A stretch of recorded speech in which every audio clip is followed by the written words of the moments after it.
Hey guys, tonight we begin with the silent towering walls of the medieval castle. Walls so thick, so enduring, that they seemed built not just to withstand armies, but to hold on to secrets. Secrets that outlasted the lives of lords, queens, knights, and the countless nameless souls who passed through their gates. Even in a world already full of hardship, suspicion and uncertainty, people knew these fortresses were more than mere stone. They were keepers of things unseen, protectors of whispers that never reached the open air. So before you get comfortable, take a moment to like the video and subscribe, and let me know in the comments where you're tuning in from, and what time it is where you are. I always find it fascinating to see this little gathering of minds from across the world, each of us settling into the same story though scattered in different places. Now, dim the lights, maybe put on that soft background hum, and let the quiet weight of history take its time. Tonight, we ease into the hidden world behind medieval walls. When we think of a medieval castle, the mind often conjures images of looming walls against a grey sky, towers crowned with battlements, and gates heavy with iron-bound doors. These fortresses seem unyielding, yet strangely timeless, as if the centuries themselves could not erode the authority they once commanded. They stand today across Europe and beyond, some in ruin, some partially restored, and a few still whole, each one bearing the weight of centuries, and with that weight, countless secrets. Castles were not simply defensive structures or noble residences, they were archives of stone, silent keepers of memories, built layer upon layer of purpose, fear, ambition, and control. The stillness of a castle is deceptive. When standing within the husk of a ruined hall, there is a quiet that feels almost deliberate, as if the very stones prefer silence over speech. Yet that silence is dense. It has absorbed conversations once whispered between lords and advisors, the hushed footsteps of servants slipping along hidden staircases, and the echoes of soldiers drilling in the courtyards. Castles were never merely military outposts. They were living organisms with multiple functions: palaces, garrisons, prisons, treasuries, courts of law, and even symbols of divine authority. Their thick walls became vessels of secrecy not only because of their strength, but because of their layered use. In medieval Europe, from the Norman conquests of the 11th century to the wars of the 15th and 16th centuries, castles evolved into instruments of both war and governance. The stone curtain walls, towers, and keeps were designed, above all, to resist siege. Yet the more one studies their construction, the more one sees that they were also designed to partition, to divide, and to conceal. A castle's architecture was not simply about visible defense, it was about invisible order. Who could enter, who could see, who could know? These were as important as who could be kept out. Secrets were not merely accidents of castle life, they were deliberately fostered by the environment itself. It is easy to imagine a castle only in times of battle, but in reality, most of its existence was spent in relative quiet. Decades could pass without a direct siege, and yet the castle remained active, bustling with servants, clerks, guards, and artisans. Each of them moved within its complex architecture, most of them invisible to one another, and often invisible to the lord they served. In this way, secrecy was not always malicious but structural. It was built into the way space was organized. A narrow stair hidden inside the thickness of a wall allowed a servant to bring food unseen. A chamber placed behind another chamber offered the noble privacy from the crowded bustle of the hall. Even the design of a gatehouse, with multiple doors and portcullises, created moments of concealment, spaces between entry and arrival, where those inside could see the visitor before the visitor ever glimpsed them. The stones themselves also concealed history. Many castles we see today were not the product of a single era, but were layered with additions, renovations, and repairs over centuries. A Norman motte-and-bailey of earth and timber might be rebuilt in stone in the 12th century, expanded with curtain walls in the 13th, fitted with luxurious chambers in the 14th, and then adapted with artillery towers in the 15th. Each generation left its mark, but often without erasing the old. Hidden passages could be swallowed up behind new walls, forgotten doors bricked over, and subterranean spaces abandoned. Thus the castle itself became a palimpsest of secrecy. The longer it lived, the more it hid. For the medieval peasant gazing at a castle on the horizon, the structure seemed both alien and eternal. To them, it was not just the dwelling of the Lord, but a looming presence of power itself. The walls might as well have been the walls of heaven or hell. They concealed things beyond ordinary human knowledge. If a tax collector disappeared behind its gates, who knew what bargains were struck inside? If prisoners entered, who knew if they would ever emerge? The stillness and permanence of the castle made it the perfect stage for secrecy. And yet, silence was never total. The stones bore marks, masons' carvings, ritual graffiti, small inscriptions scratched by soldiers or pilgrims that hinted at unseen stories. Archaeologists still find hidden niches behind fireplaces, concealed stairways leading nowhere, and bricked-up doors that once opened into unknown chambers. These remnants remind us that the castle's secrets were not only political or personal, they were architectural, built into the very stone itself. This atmosphere of stillness, memory, and concealment is why castles became repositories of hidden histories. While they are often remembered for their role in battles, their greater function was quieter, subtler, and longer lasting to hold secrets. Every stone wall contained not just lime mortar and rock, but silence thick with memory. And within this silence, the purpose of walls themselves emerges more clearly, not merely to defend against enemies at the gates, but to defend what was inside, invisible to all beyond the battlements. If the silence of the stones held memory, then the walls that shaped them served a purpose far deeper than protection from war. To the modern eye, a castle wall may appear only as a defense, a practical response to the threat of siege engines, ladders, and enemy soldiers. But in the medieval world, walls carried layered meanings. They were symbols, instruments of governance, markers of power, and often the very boundaries of secrecy. To live within a castle was to be enclosed by more than stone. It was to exist within a social order defined by visibility, by what was permitted to be seen, and what was meant to remain hidden. A wall is fundamentally a separator. In medieval Europe, where society was divided into estates, the nobility, the clergy, and the peasantry, separation itself was the essence of power. Lords and kings did not simply live among their subjects. They lived apart, above, behind. The castle wall embodied this distance. It reminded every passing traveller of the unbridgeable gap between those who laboured in fields and those who commanded from towers. Its thickness was not only material, it was symbolic, a visible reminder that authority was inaccessible, guarded, and mysterious. The wall was the line between the world of the governed and the unseen chambers where decisions were made. But the purpose of walls extended further still. They controlled space within as much as they defended against the outside. In large castles like Dover or Caernarfon, concentric layers of walls created concentric layers of authority. To pass through the first gatehouse was not to gain access to the heart of the Lord's power, but merely to the outer ward. Another wall, another portcullis, another watchtower, always awaited. In this way, the very architecture of a castle staged secrecy. The deeper one went, the fewer had access, until only a handful could pass into the private chambers of the Lord and his family. The wall was therefore a filter, a tool that regulated knowledge as much as entry. Medieval chroniclers often noted that walls projected majesty even without conflict. When William the Conqueror ordered the Tower of London's construction after 1066, it was not simply to protect Norman rulers from rebellion, but to dominate the skyline, to show in stone what was otherwise invisible, Norman authority. The same was true across the continent, where rulers like Frederick II of the Holy Roman Empire built castles not just in strategic places but in symbolic ones, asserting control through visible permanence.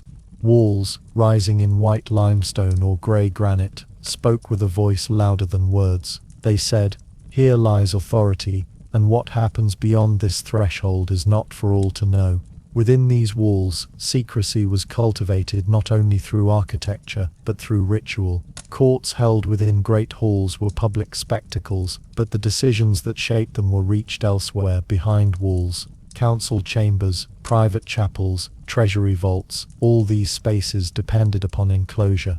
Their walls were not there to withstand catapults, they were there to withhold knowledge. Even the very thickness of walls, sometimes as much as 4 or 5 meters deep, invited concealment.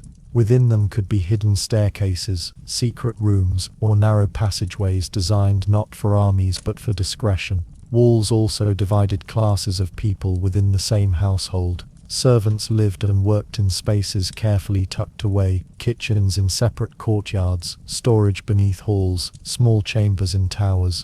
They were the lifeblood of the castle, yet their roots were hidden, their paths kept separate from noble spaces. In castles like Warwick or Windsor, entire networks of narrow corridors ran behind walls so that servants could move unseen. The lord dined in spectacle, the labor that made it possible remained invisible. The wall again was more than defense, it was a veil. The spiritual dimension of walls also cannot be overlooked.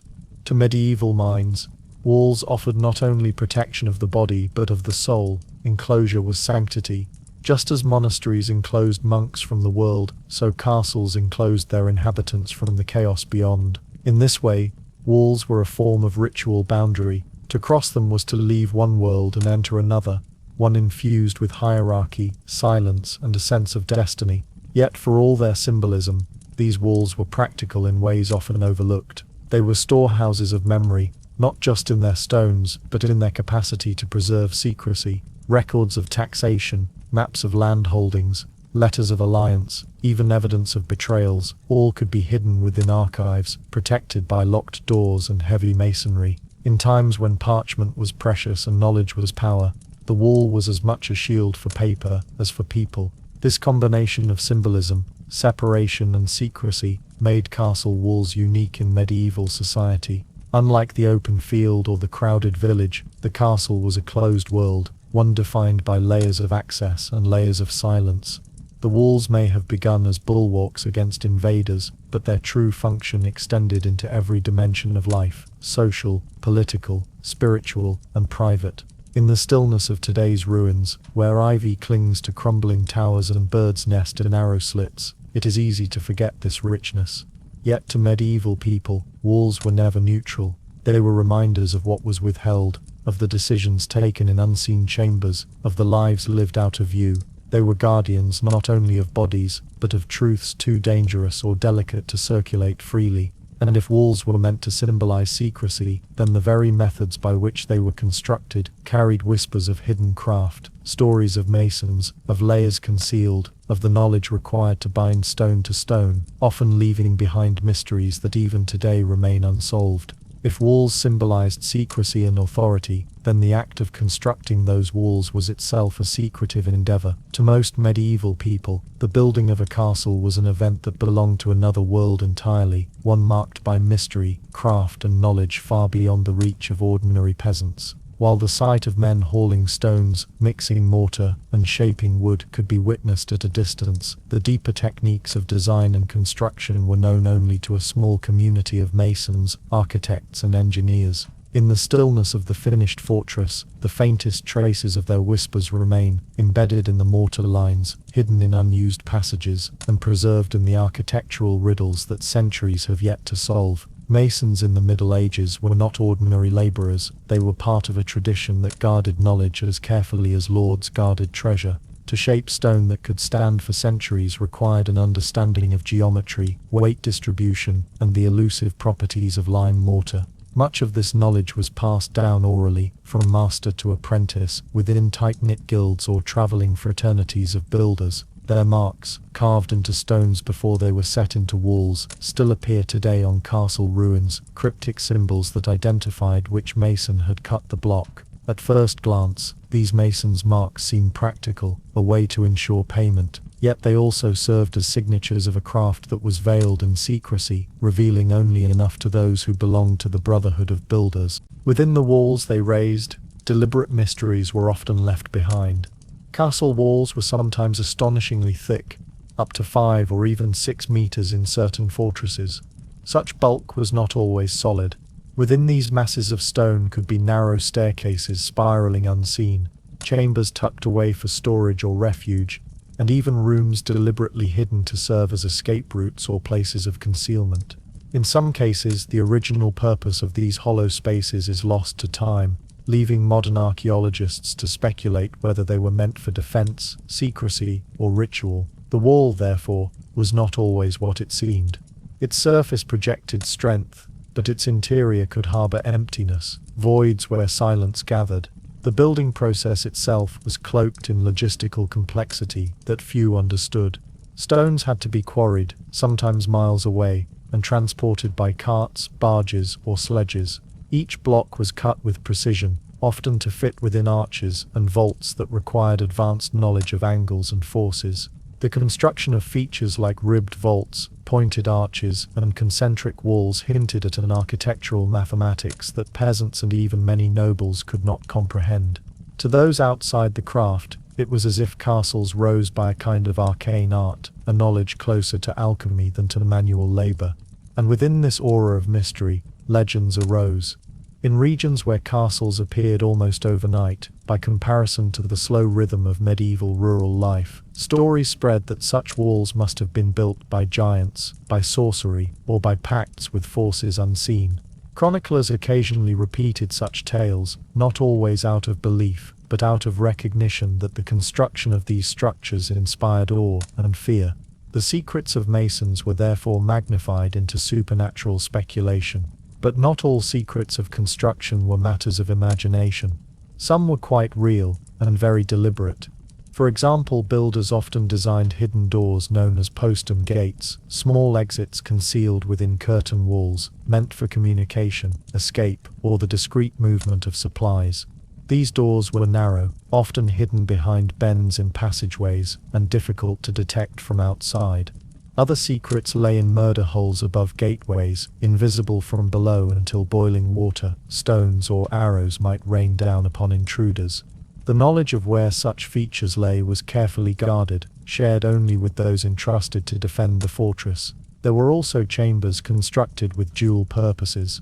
A room might be used as a treasury in one century, only to be bricked over in the next, its entrance concealed during reconstruction.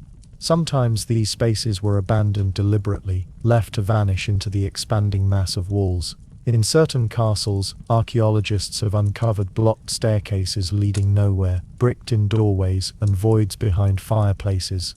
The reasons vary: structural changes, shifts in fashion, or tactical adjustments, but the result is the same: layers of hidden space, secrets encased in stone. The construction techniques themselves offered forms of concealment. Hollow walls could amplify sound, creating passages where guards might overhear conversations. Narrow arrow slits doubled as listening points, while spiral staircases were constructed to favor right-handed defenders, forcing attackers into disadvantageous positions. Every architectural decision carried with it a silent intention, a secret strategy embedded in stone. To live in a castle was to live within a design of calculated concealment. Modern study has illuminated much of this, but questions still remain. At Château Gaillard in Normandy, built by Richard the Lionheart in the 1190s, archaeologists have puzzled over the speed of its construction and the innovative use of concentric defenses. How exactly were such walls raised so quickly, and with such precision? At Dover Castle in England, hidden tunnels still surprise explorers. Some dug centuries after the initial construction, but interwoven with earlier passages. At Crac des Chevaliers in Syria, one of the best preserved Crusader castles, layers of construction obscure one another so intricately that distinguishing between Frankish, Byzantine, and later Islamic additions becomes a puzzle of stone. Each of these sites testifies to the fact that castles were not merely buildings. They were accumulations of secrets, built and rebuilt, each phase concealing the intentions of those who came before. And in the end, the whispers of construction are not only about physical technique, they are about the secrecy of power itself. To commission a castle was to command resources far beyond the reach of ordinary people. Stone from distant quarries, wood from entire forests, the labor of hundreds or thousands of workers, and the knowledge of skilled architects. These acts were themselves secretive displays, statements that power was not only political, but material, that rulers could reshape the very landscape into forms that concealed as much as they revealed. Thus, every castle wall was not only a shield, it was a whisper of the men who built it, the knowledge they guarded, and the deliberate mysteries they left behind. To stand before such a wall today is to sense that silence, the residue of construction carried forward through centuries, and within those walls, beyond the craft of masons and the voids they shaped, lay the private spaces of the lords themselves, rooms designed not only for comfort, but for concealment, and for secrets known only to the families who dwelled within. Within the thick stone shells of medieval castles, beyond the visible halls and courtyards, lay spaces deliberately designed to be hidden, secret, and inaccessible to the uninvited. These were the lords' hidden rooms, chambers whose existence was known only to a select few, concealed behind walls, beneath floors, or at the end of staircases that spiraled in near complete obscurity. Unlike the larger structures built for defense or display, these rooms were intimate and private. They were repositories of personal safety, wealth, and the nuanced exercise of authority. In understanding these hidden chambers, one comes to see that the castle was less a fortress of stone than a fortress of secrets, where power was enacted quietly, deliberately, and often invisibly. The creation of secret rooms was motivated by multiple factors, both practical and psychological. Safety was paramount. Lords, their families, and their most trusted retainers needed secure places to retreat during times of danger, whether from external invasion or internal betrayal. A well-placed hidden chamber could provide refuge during a sudden attack, an unobserved vantage point to monitor approaching threats, or a concealed passage to flee entirely if the castle were breached. Many such rooms were integrated into the very structure of the keep, behind false walls or concealed doors that blended seamlessly with the surrounding masonry. Some were reachable only through narrow staircases or hidden corridors, designed in a manner that forced intruders to navigate awkwardly, giving those inside the advantage of surprise or delay. Beyond physical safety, hidden rooms often served as symbols of status and control.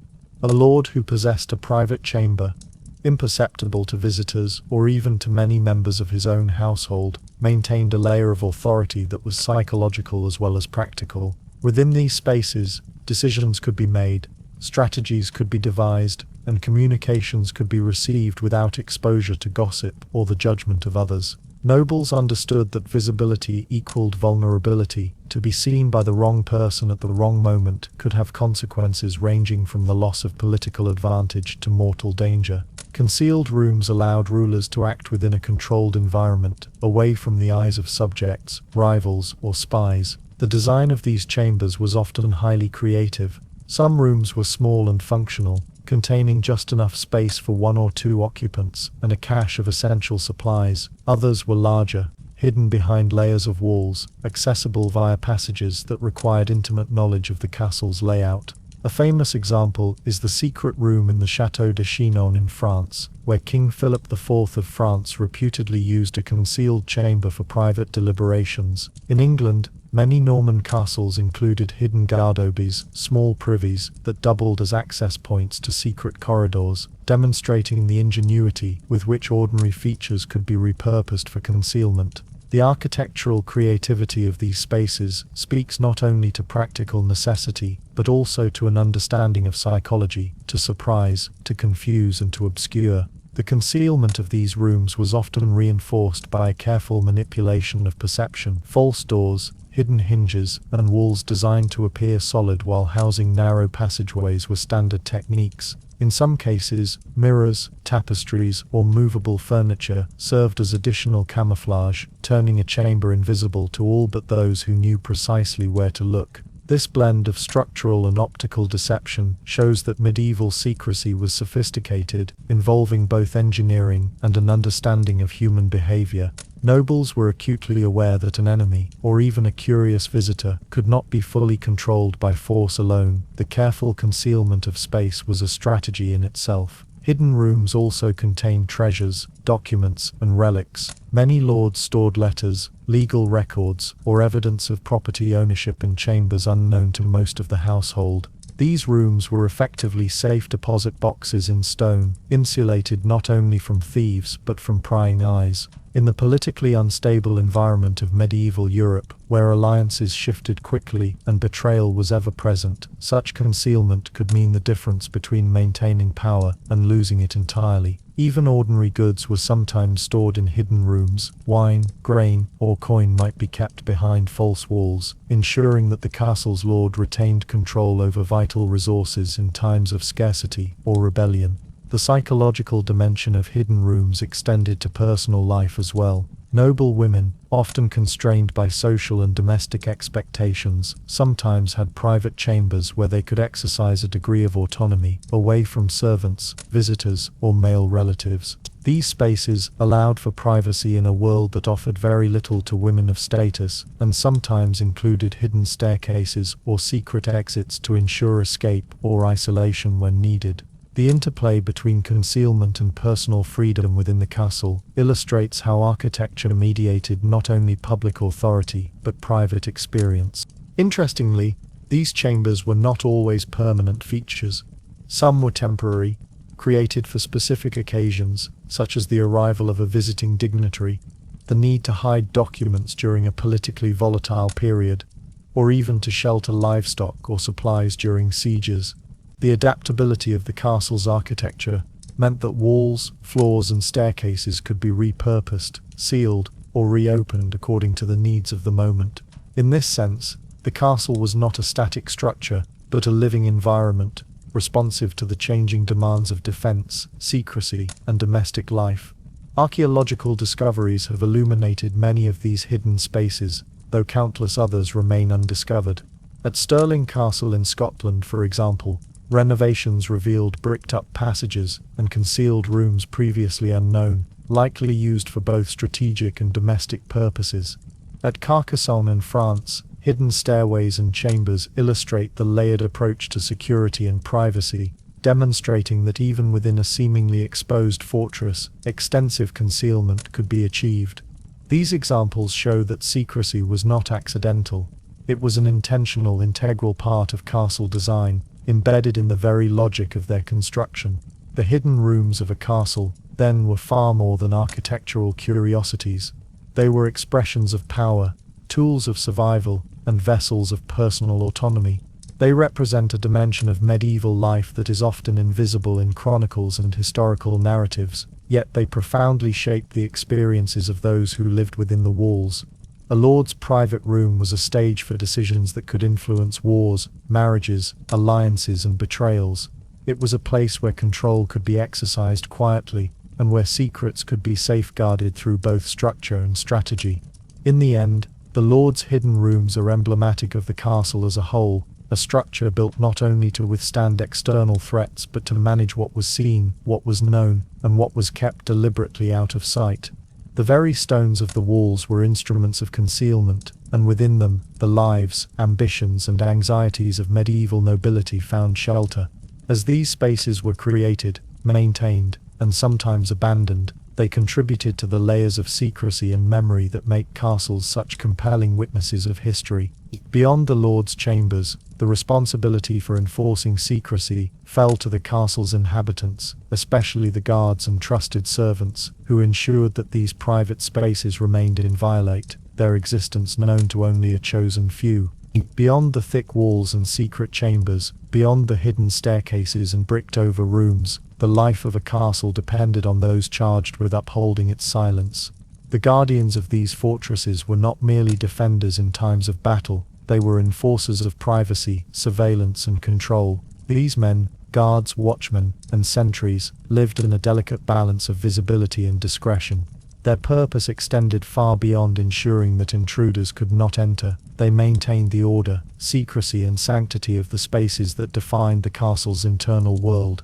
In the medieval imagination, guards are often pictured as men stationed at gatehouses, watching the drawbridge, or patrolling the walls with bow or spear, and certainly these roles were crucial. A single overlooked entry point, a lapse in attention, could render all hidden chambers meaningless. But inside the castle, their vigilance took on more subtle forms. Guards monitored, who had access to private stairways, who moved along corridors, and who lingered near doors that led to the Lord's hidden rooms. They were, in a sense, curators of silence. They ensured that only those authorized could witness what was meant to remain unseen.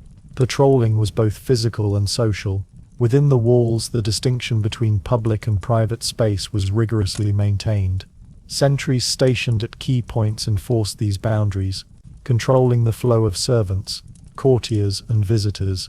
A guard could not merely see, he had to understand context, recognizing the significance of movements and conversations.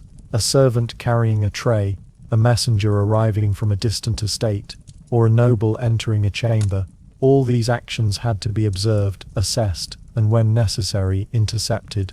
The castle was a theater of hierarchy, and the guards were its stage managers, ensuring that no one overstepped the invisible lines of propriety or security.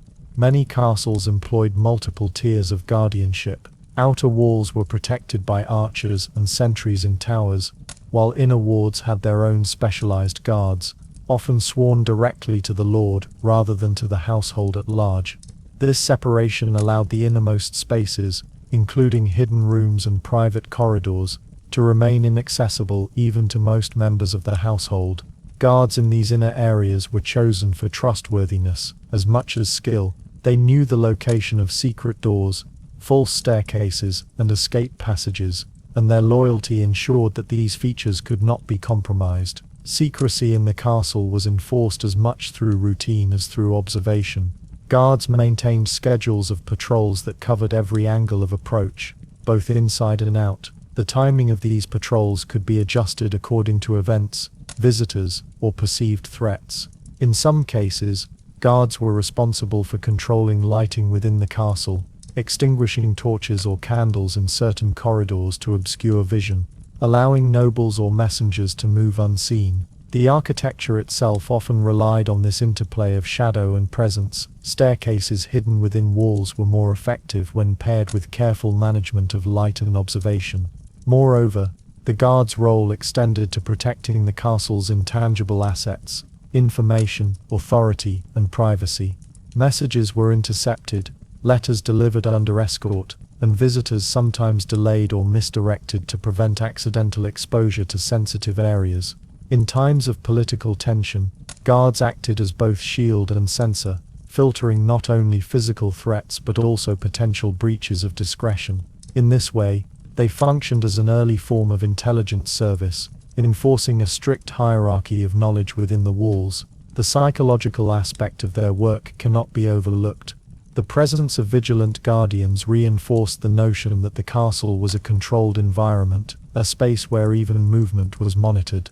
This cultivated a sense of order and obedience among inhabitants, reminding them that secrecy was not optional but structurally enforced. Servants, courtiers, and even lesser nobility learned to navigate the castle with caution, aware that mistakes could reveal hidden rooms, confidential conversations, or valuable stores.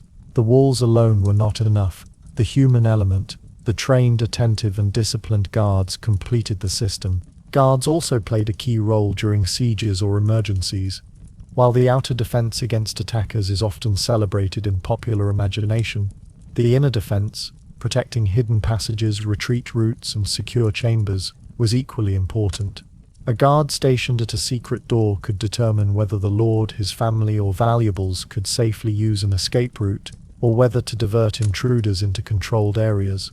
Their understanding of the castle's secrets allowed them to act with authority and precision, ensuring that the hidden infrastructure functioned as intended. Even outside moments of crisis, guards maintained ritualized vigilance. They enforced curfews within the castle, monitored the comings and goings of those who had access to private areas, and reported any unusual activity. In larger castles such as Windsor in England, or the Château de Vincennes in France, hierarchical structures of guard duty were extensive, with multiple levels of oversight ensuring that secrets were not inadvertently revealed. This layered vigilance mirrored the concentric layers of walls themselves. Just as physical barriers separated outsiders from the lord, the social and occupational organization of the guards separated knowledge and access. Interestingly, the role of the guard was sometimes ceremonial as well as practical. Sentries in prominent towers or gatehouses projected an image of order and authority to the surrounding countryside, reinforcing the lord's power visually, while simultaneously performing crucial duties in secrecy. Their presence was a subtle reminder that the castle's integrity, both physical and informational, was carefully maintained. Ultimately, the Guardians of Silence were as much part of the castle's secret architecture as the walls, hidden chambers, and concealed staircases. Without them, the hidden rooms of the Lord would be meaningless, the intricate passages useless, and the carefully curated hierarchy of privacy vulnerable. Together, the walls and their human stewards formed a system in which secrecy was not accidental but deliberate, woven into every level of life within the castle. And within these carefully maintained networks of vigilance and concealment, the castle sometimes held more than people and possessions. It housed knowledge. Alchemical experiments, sensitive documents, and confidential counsel could be conducted within spaces shielded both by stone and by watchful eyes, illustrating the extent to which secrecy permeated every dimension of medieval castle life. Behind the thick walls, along corridors known only to a few, and in rooms concealed by false doors and secret stairways, the medieval castle sometimes contained spaces devoted not to defense or domestic life, but to a more arcane purpose, the pursuit of knowledge through alchemy, experimentation, and guarded scholarship. These were the hidden laboratories, chambers where the familiar rhythms of the castle meals, courts, patrols, gave way to the quieter, almost imperceptible stirrings of discovery. The very stones of these rooms seemed to hum with secrecy, and the work undertaken within them was designed to remain hidden, both physically and intellectually, from commoners and even from much of the household. Alchemy, in the medieval world, was an endeavor that straddled science, philosophy, and spiritual aspiration. While modern eyes may regard it as proto-chemistry, for medieval nobles it carried profound symbolic significance. The pursuit of transmutation, the attempt to convert base metals into gold, the search for the philosopher's stone, and even the study of medicinal compounds were all practices conducted with the utmost discretion. The knowledge of these experiments was considered dangerous, not only because of the material hazards involved, volatile chemicals, fires, toxic substances, but also because of the social implications. To reveal an experiment's results or techniques could invite envy, theft, or political scrutiny, and so laboratories were placed where they could be guarded, monitored, and concealed. These hidden chambers were often located in the least obvious parts of the castle, basements, attics, or inner towers, where ventilation could be discreetly managed, and prying eyes were less likely to wander. Chimneys and small windows were integrated into thick walls, to allow smoke and vapors to escape while preventing outsiders from seeing the work within. The arrangement of furniture, workbenches, and storage vessels was similarly deliberate. Every element was designed to maximize efficiency while minimizing exposure, reflecting the dual concerns of experimentation and secrecy. The practice of alchemy required both skill and materials that were often difficult to acquire. Metals, salts, and rare herbs might be imported over long distances, and the processes themselves demanded meticulous attention. Nobles who engaged in these pursuits often relied on trusted practitioners, sometimes itinerant alchemists, sometimes resident scholars or apothecaries, whose loyalty was ensured through oath, payment, or secrecy. Guards familiar with the castle's hidden passages ensured that these experts could work uninterrupted, moving in and out of chambers without revealing the activities contained within. Alchemical chambers were also repositories of knowledge beyond metallurgy. Books, scrolls, and manuscripts could be stored in carefully concealed cupboards, wall niches, or behind false panels. These documents often contained both practical and mystical knowledge, recipes for medicinal compounds, treatises on astrology, and manuals describing experiments in chemical transmutation. The deliberate concealment of such information mirrored the secrecy of the physical laboratories. Knowledge itself was a treasure, and its protection was as important as the guarding of gold or silver. It is worth noting that these experiments, while sometimes mystical, were also practical in nature. Noble households required expertise in metallurgy for coinage, the creation of armor, and the maintenance of weapons. Herb gardens, distillation apparatus, and early chemical processes could all be integrated into the alchemical spaces of the castle. serving both scholarly and utilitarian purposes. Yet the work remained cloaked in secrecy, partly because its success, if discovered, could alter social or political relationships. Alchemical knowledge conferred a subtle form of power, and power was always guarded. The design of these hidden chambers was itself an art. Ventilation, drainage, lighting, and access all had to be managed with precision. A poorly placed window could expose activity, an unguarded corridor could invite observation. In many castles, the placement of laboratories in isolated parts of the structure, combined with the vigilance of guards, ensured that the work within remained invisible. The knowledge was therefore doubly protected, by stone, and by those sworn to enforce its secrecy. Legends and historical records suggest that some of these chambers may have been the site of remarkable discoveries or daring experiments. In German castles during the late medieval period, records indicate the presence of laboratories where alchemists worked on the preparation of medicinal compounds and early forms of chemical reagents. In France, certain chateaux contained chambers where metals were melted, combined, or otherwise altered under secrecy, demonstrating both the practical and mystical dimensions of alchemy. While much of this work remains obscure, the surviving traces of equipment, inscriptions, and written records hint at a vibrant, if clandestine, intellectual life behind the castle walls. The secrecy surrounding these spaces extended to the broader household. Servants and even junior members of the garrison were often unaware of the laboratory's existence. Access was tightly controlled, and knowledge of experiments could be treated almost as sacred. Guards and trusted attendants ensured that not only the rooms but also the knowledge contained within remained secure, preventing accidental exposure and protecting the reputation and authority of the lord who commissioned the work. In this way, the hidden laboratories were an extension of the castle's overall architecture of secrecy. Just as staircases could be concealed, rooms bricked over, and doors hidden, so too could knowledge be isolated, preserved and protected. The alchemical chamber was simultaneously a space of intellectual pursuit and a fortified vault for ideas. To the casual observer, the castle appeared as a military or domestic structure. To those within its walls, however, it was a multi-layered environment, where even the pursuit of knowledge had to navigate corridors of concealment, oversight, and careful design. In essence, the alchemy of shadows illustrates how the medieval castle was more than stone and mortar. It was a vessel for secrecy in multiple dimensions.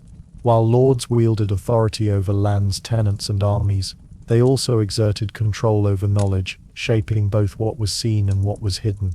The laboratories, with their guarded entrances, specialized ventilation, and concealed storage, were microcosms of the larger principles at work in the castle, the intertwining of power, concealment, and careful management of space.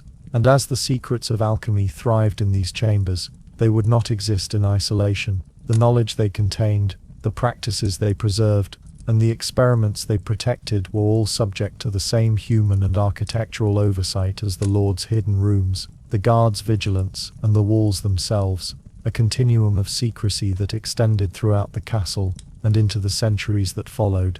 Beyond laboratories of chemical experimentation, beyond the guarded corridors that led to hidden staircases, lay another realm of concealment within the medieval castle, the Chamber of Records. This was a space not of fire and vapor, but of ink, parchment, and ledgered accounts. Within these walls, meticulous documentation of the castle's affairs, from financial transactions to land holdings, was preserved away from the eyes of commoners, curious visitors, and even many members of the household. In essence, the Chamber of Records was both a practical necessity and a deliberate instrument of control, an archive designed to maintain power through the careful safeguarding of knowledge. Medieval lords relied on written documentation to assert and maintain authority, particularly in a society where oral testimony and custom often competed with formalized records. Deeds of land, tax rolls, lists of tenants and obligations, inventories of goods, and correspondence with other nobles all required secure storage.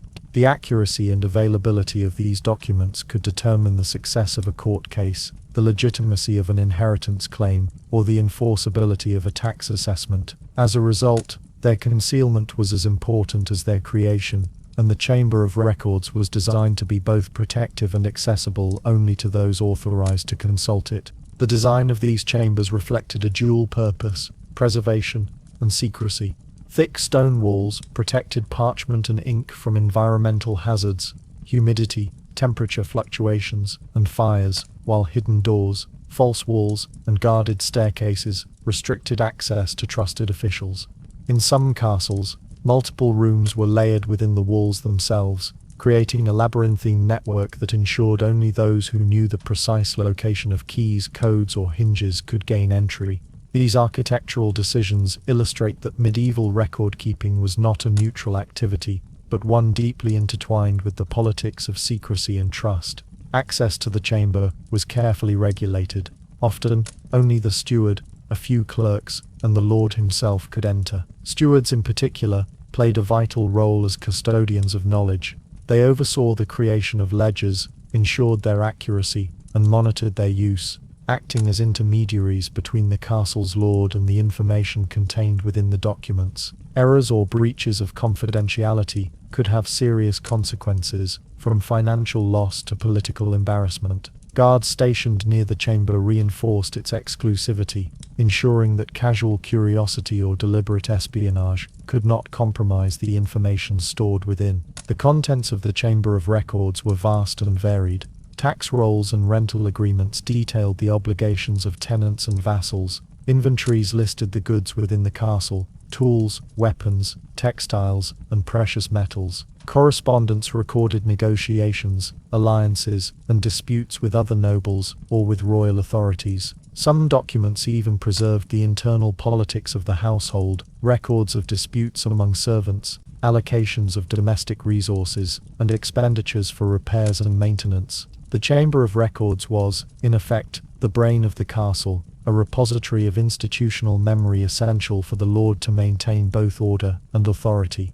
The secrecy surrounding these records was crucial because knowledge itself conferred power. A rival noble, who gained access to a lord's financial ledgers, could exploit weaknesses, uncover debts or obligations, and manipulate relationships to their advantage. Similarly, tenants or commoners who became aware of the lord's wealth or shortages might challenge authority, attempt to evade taxes, or foment unrest. The Chamber of Records was therefore as strategic as any tower or battlement. It was a space where information was protected as assiduously as gold, guarded not only by walls and doors, but by procedures, schedules, and human vigilance. The placement of these chambers within the castle was often deliberate. They could be located in the keep's most secure floors, hidden behind walls that appeared to serve another function, or tucked into basements accessible only through narrow staircases. This arrangement reflected both an understanding of security and a recognition of the symbolic importance of secrecy.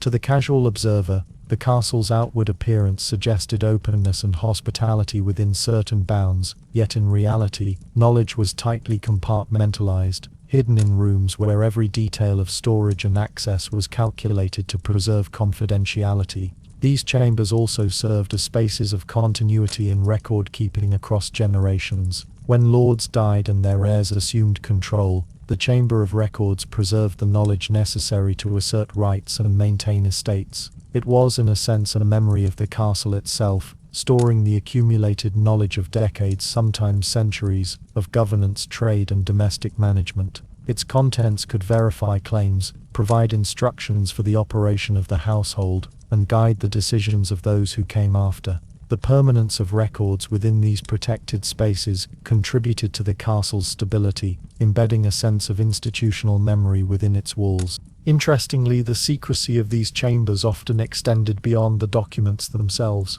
Rituals of access, carefully controlled lighting, and even the positioning of furniture or chests could create layers of concealment. Some castles featured false cabinets or hidden compartments within larger cupboards, allowing particularly sensitive records to be further obscured. In extreme cases, records could be moved entirely to secret rooms within walls or under floors, illustrating the lengths to which medieval lords would go to preserve information from prying eyes.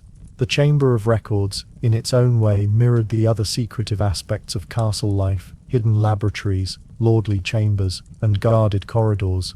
Each of these spaces was designed to regulate knowledge, movement, and perception, and each depended on human oversight to function effectively. In combination, they created an environment in which power was not simply exercised through visible force, but maintained through control over both space and information. Ultimately, the Chamber of Records was a place where the castle's most enduring power knowledge was protected, organized, and preserved. It was a silent guardian of authority, a stone-encased archive that ensured the Lord could navigate the complexities of medieval society with a certainty unavailable to those who lacked access.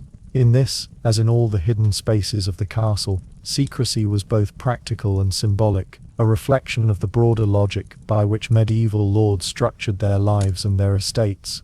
And just as the guardians of the castle monitored who entered and left the hidden chambers, so too did these rooms influence the castle's outward expression of power, shaping decisions, policies, and interactions without ever revealing their contents to casual observation.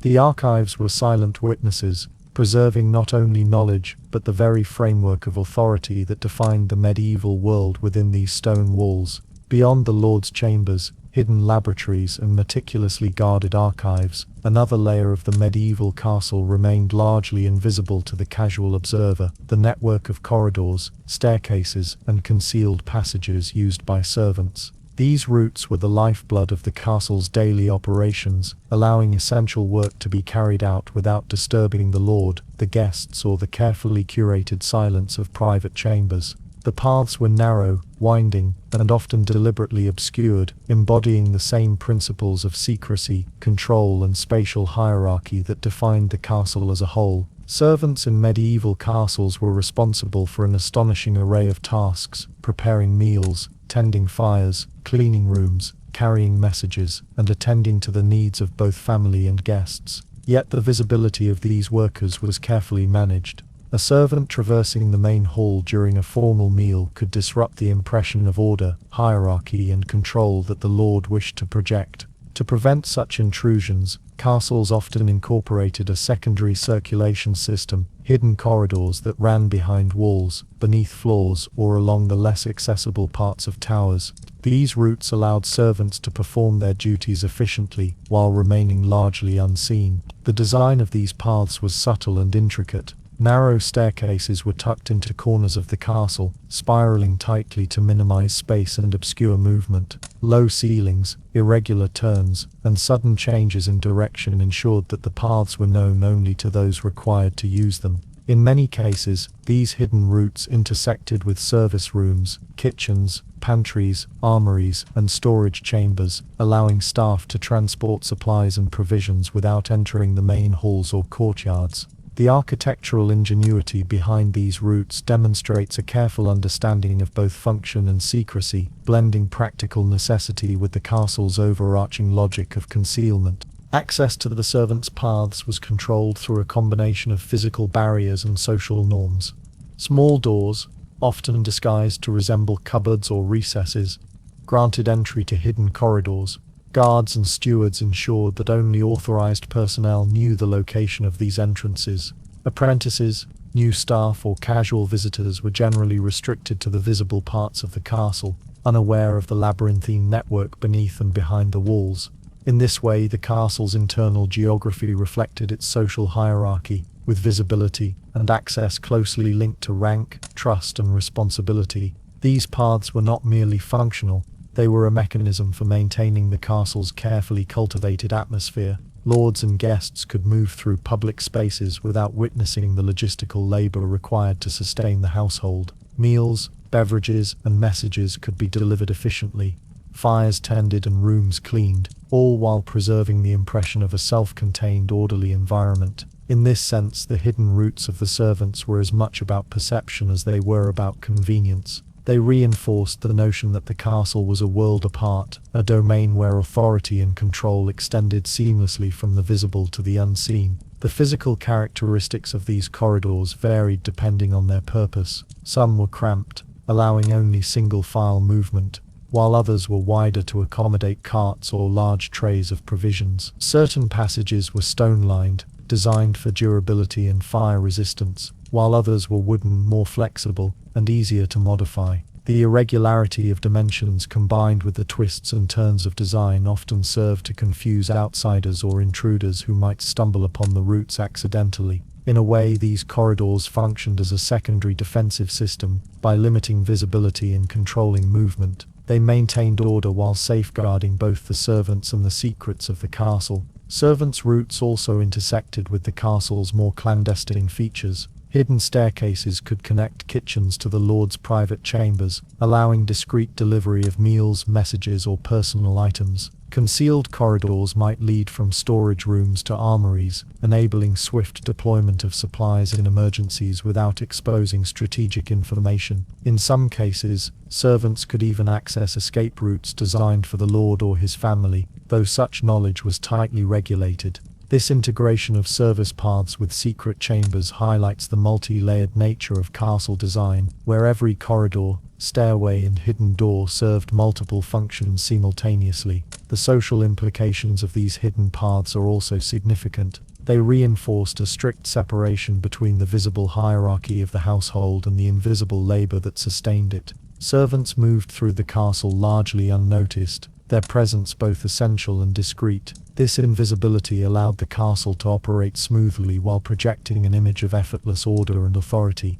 It also reflected broader medieval attitudes toward labor and social structure. Those who worked behind the scenes were indispensable, yet their movements and contributions were intentionally concealed from view. In addition, the knowledge required to navigate these paths safely and efficiently was often learned through apprenticeship and long-term service. A new servant would gradually be introduced to the corridors and staircases, taught which routes were safe, which doors were disguised, and how to move without drawing attention. Mistakes could lead not only to disruption but to potential breaches of secrecy, as accidental exposure of hidden chambers or sensitive areas could compromise the castle's security. Over time, this system of learned invisibility created a disciplined network of personnel capable of sustaining the operations of the castle while maintaining the sanctity of its private and secret spaces. Even in times of crisis, the servants' paths were essential.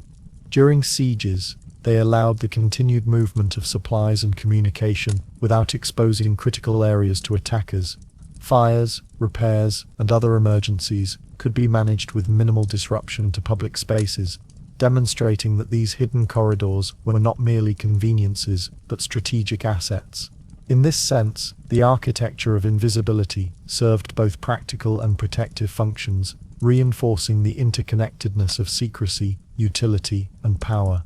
Ultimately, the secrets of the servants' paths exemplify the layered nature of castle life. Every stone, corridor, and staircase was designed not only for structural integrity, but to manage visibility, control movement, and preserve both the privacy and authority of the lord. The castle operated on multiple levels simultaneously: visible, ceremonial, and public on one plane, hidden, functional, and secret on another. The servants' routes were the arteries that linked these layers, ensuring that the castle's inner workings remained both efficient and discreet. Through these concealed corridors and staircases, the castle maintained an equilibrium of order and secrecy, allowing the life of its inhabitants, lords, guards, and servants alike, to unfold according to carefully orchestrated patterns. In doing so, the structure itself became an instrument of control, a medium through which authority, labor, and knowledge could coexist invisibly.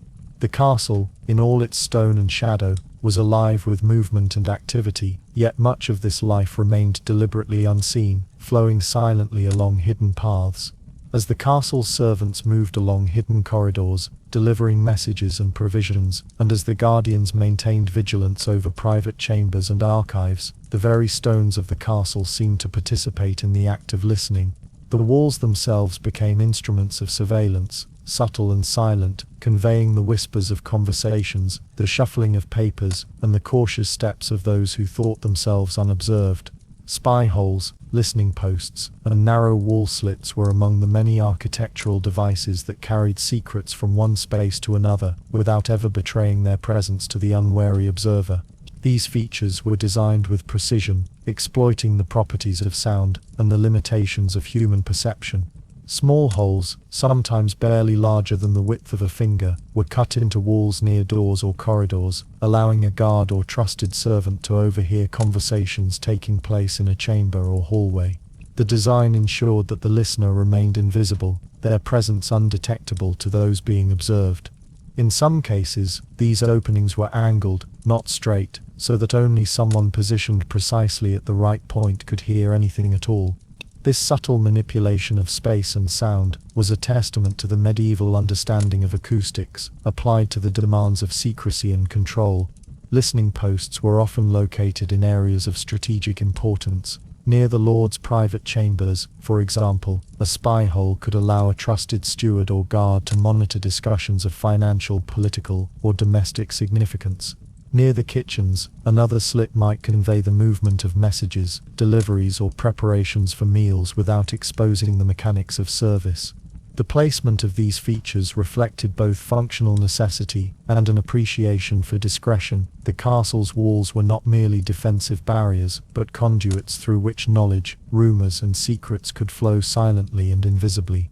The creation of such features required careful planning.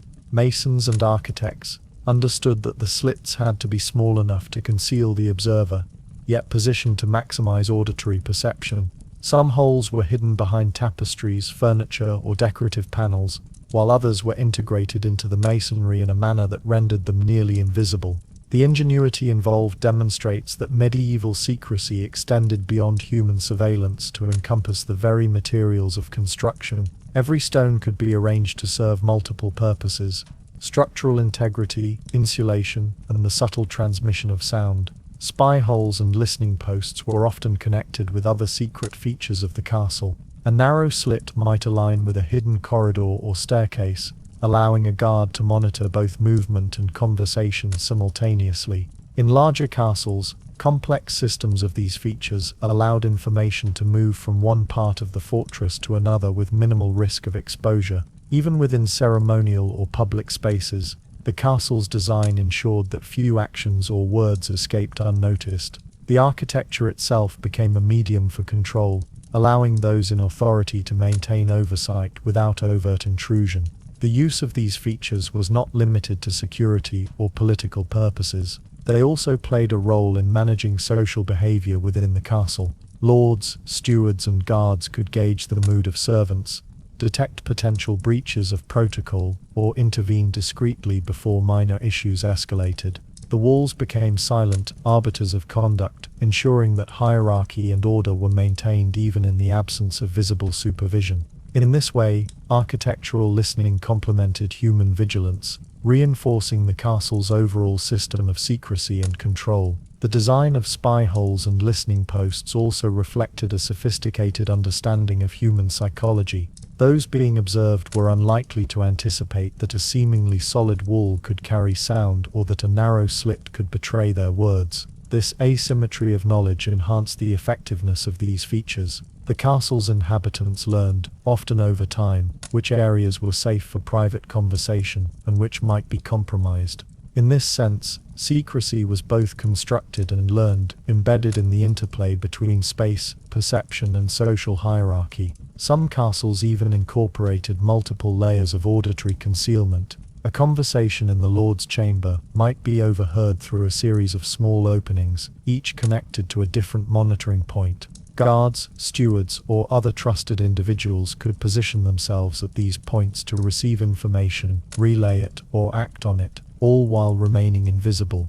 The walls effectively became a network of passive observers, silently transmitting the castle's life from one point to another. Interestingly, these architectural features sometimes extended into defensive strategy. Narrow slits used for listening could double as arrow loops or ventilation points, blending practical utility with the subtle art of surveillance. The dual-purpose nature of such features underscores the medieval approach to castle design, in which every element served multiple ends: defense, concealment, surveillance, and communication. Nothing was wasted, and the integration of utility and secrecy was a hallmark of sophisticated design. The psychological impact of these walls with ears was profound. Inhabitants of the castle quickly understood, even without knowing the exact locations of spy holes, that their actions and words might be observed. This awareness reinforced discipline and discretion, creating an environment in which order and secrecy were internalized.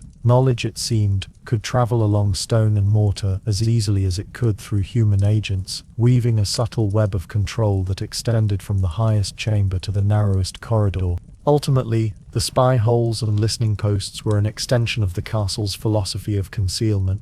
Just as hidden staircases allowed servants to move unseen, and secret rooms sheltered the lord's most intimate activities, these architectural devices ensured that sound could be controlled, monitored, and preserved for the eyes and ears of those deemed trustworthy. The castle, in this sense, was alive not only with movement but with information, transmitted silently through stone and shadow. The walls themselves, it might be said, became participants in the castle's life of secrecy. They recorded the whispers of intrigue, the careful plotting of authority, and the subtle movements of servants and guards alike. In doing so, they reinforced the idea that the medieval castle was not simply a physical structure, but a carefully orchestrated environment in which every element, from corridors to chimneys, chambers to walls, was designed to manage knowledge, perception, and control. Beyond the servants' hidden paths, the meticulously guarded archives, and the walls designed to carry whispers and secrets, the castle contained another, subtler layer of concealment. The spaces and strategies in which diplomacy itself was conducted in silence. The medieval castle was not merely a military stronghold or domestic residence. It was also a theatre of political maneuvering, a place where power, alliances, and disputes were negotiated in chambers concealed from casual view, where words carried consequences as weighty as the drawbridge or the battlement. Within these private corridors and hidden rooms, whispers of diplomacy travelled, shaping the political landscape without ever being recorded in public chronicles. Political negotiation in the medieval era was a delicate art fraught with both opportunity and danger. Lords and their representatives needed to communicate intentions, form alliances, and resolve disputes without exposing strategy or internal weakness to rivals. Castles, with their intricate architecture of concealment, provided the ideal environment for these interactions. Meetings could take place in private chambers accessible only through secret staircases, or in rooms whose doors were guarded, both physically and socially, by trusted attendants and stewards. These settings allowed negotiations to occur in a controlled environment, insulated from observation, rumor, or interference. The secrecy of these diplomatic interactions was often ensured through multiple layers of control. Trusted messengers would deliver letters or verbal messages to the intended recipient, avoiding areas of the castle where guards, servants, or other courtiers might overhear. Physical security was complemented by spatial strategy. The choice of chamber, the timing of meetings, and the orientation of rooms were all carefully considered. Just as the walls could carry sound in subtle ways, they could also act as barriers to conversation, isolating delicate discussions from anyone not explicitly invited to participate. In some cases, the hidden spaces of the castle were used to host intermediaries from other estates, kingdoms, or territories. Envoys might be shown only the chambers necessary for their purpose, guided along narrow corridors or through staircases invisible to the majority of the household. The act of moving through these concealed paths reinforced both the practical and symbolic nature of secrecy. The participants were literally and figuratively separated from the world outside, entering a space where only the carefully controlled flow of information could occur. Diplomatic discussions in these spaces often concerned matters of taxation, land rights, military alliances, and familial negotiations. Agreements might be reached regarding the marriage of heirs, the transfer of property, or the resolution of disputes that could otherwise provoke armed conflict. The ability to conduct these discussions discreetly allowed lords to maneuver strategically, testing proposals and evaluating responses without risking public exposure or provoking immediate retaliation. The castle, in this way, served as both sanctuary and stage for the careful calibration of power. The architecture of secrecy extended even to the furnishings and layout of these rooms. Tapestries, curtains, and movable screens could obscure participants from sight, while alcoves, recessed spaces, or hidden staircases allowed additional attendants to monitor, observe, or intervene if necessary. The rooms themselves were instruments of diplomacy. Their design ensured that meetings were both secure and efficient, minimizing the risk of interruption while signaling status, authority, and discretion. In this environment, the very experience of space became a tool of negotiation. Guards and stewards played crucial roles in these clandestine interactions. Their knowledge of the castle's hidden features allowed them to control access, ensuring that only the intended participants could enter, that messages were delivered accurately, and that no unintended witness could compromise the discussion. In this sense, human oversight complemented architectural concealment, reinforcing the security of both the conversation and the participants. These guardians of secrecy were essential to maintaining the integrity of political negotiations, as a breach in protocol could have consequences both practical and reputational. The walls themselves, already attuned to the subtle transmission of sound, became silent witnesses to these interactions. In some cases, messages were whispered from one room to another along concealed passages, allowing lords to monitor proceedings from a distance without direct involvement. This combination of human and architectural surveillance ensured that control was maintained over both the content and the audience of diplomatic activity, underscoring the degree to which secrecy was woven into the very structure of the castle. Furthermore, the practice of clandestine diplomacy within castles created an environment in which information was power in its most immediate and manipulable form. Knowledge of intentions, alliances, and internal deliberations could be preserved, relayed, or withheld as circumstances demanded.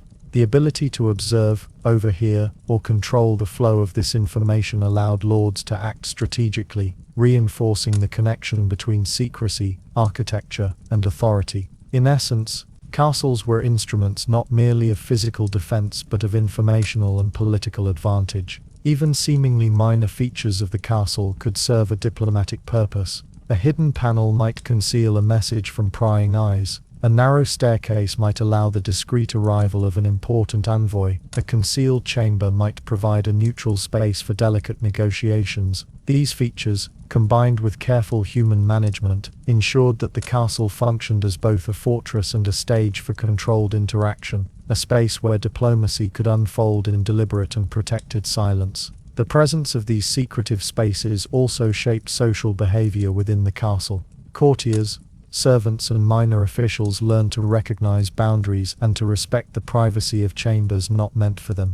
In doing so, they became participants, even indirectly, in the maintenance of secrecy, contributing to an environment in which discretion was expected, observed, and enforced. This invisible social network complemented the physical concealment of the castle, demonstrating that secrecy was both structural and relational. Ultimately, the whispers of diplomacy within the castle illustrate the intersection of architecture, human oversight, and political strategy. Just as hidden staircases allowed servants to move unseen, and spy holes transmitted whispers through stone, the carefully concealed chambers for negotiation allowed lords to exercise influence, form alliances, and manage conflict without exposing their intentions to casual observation.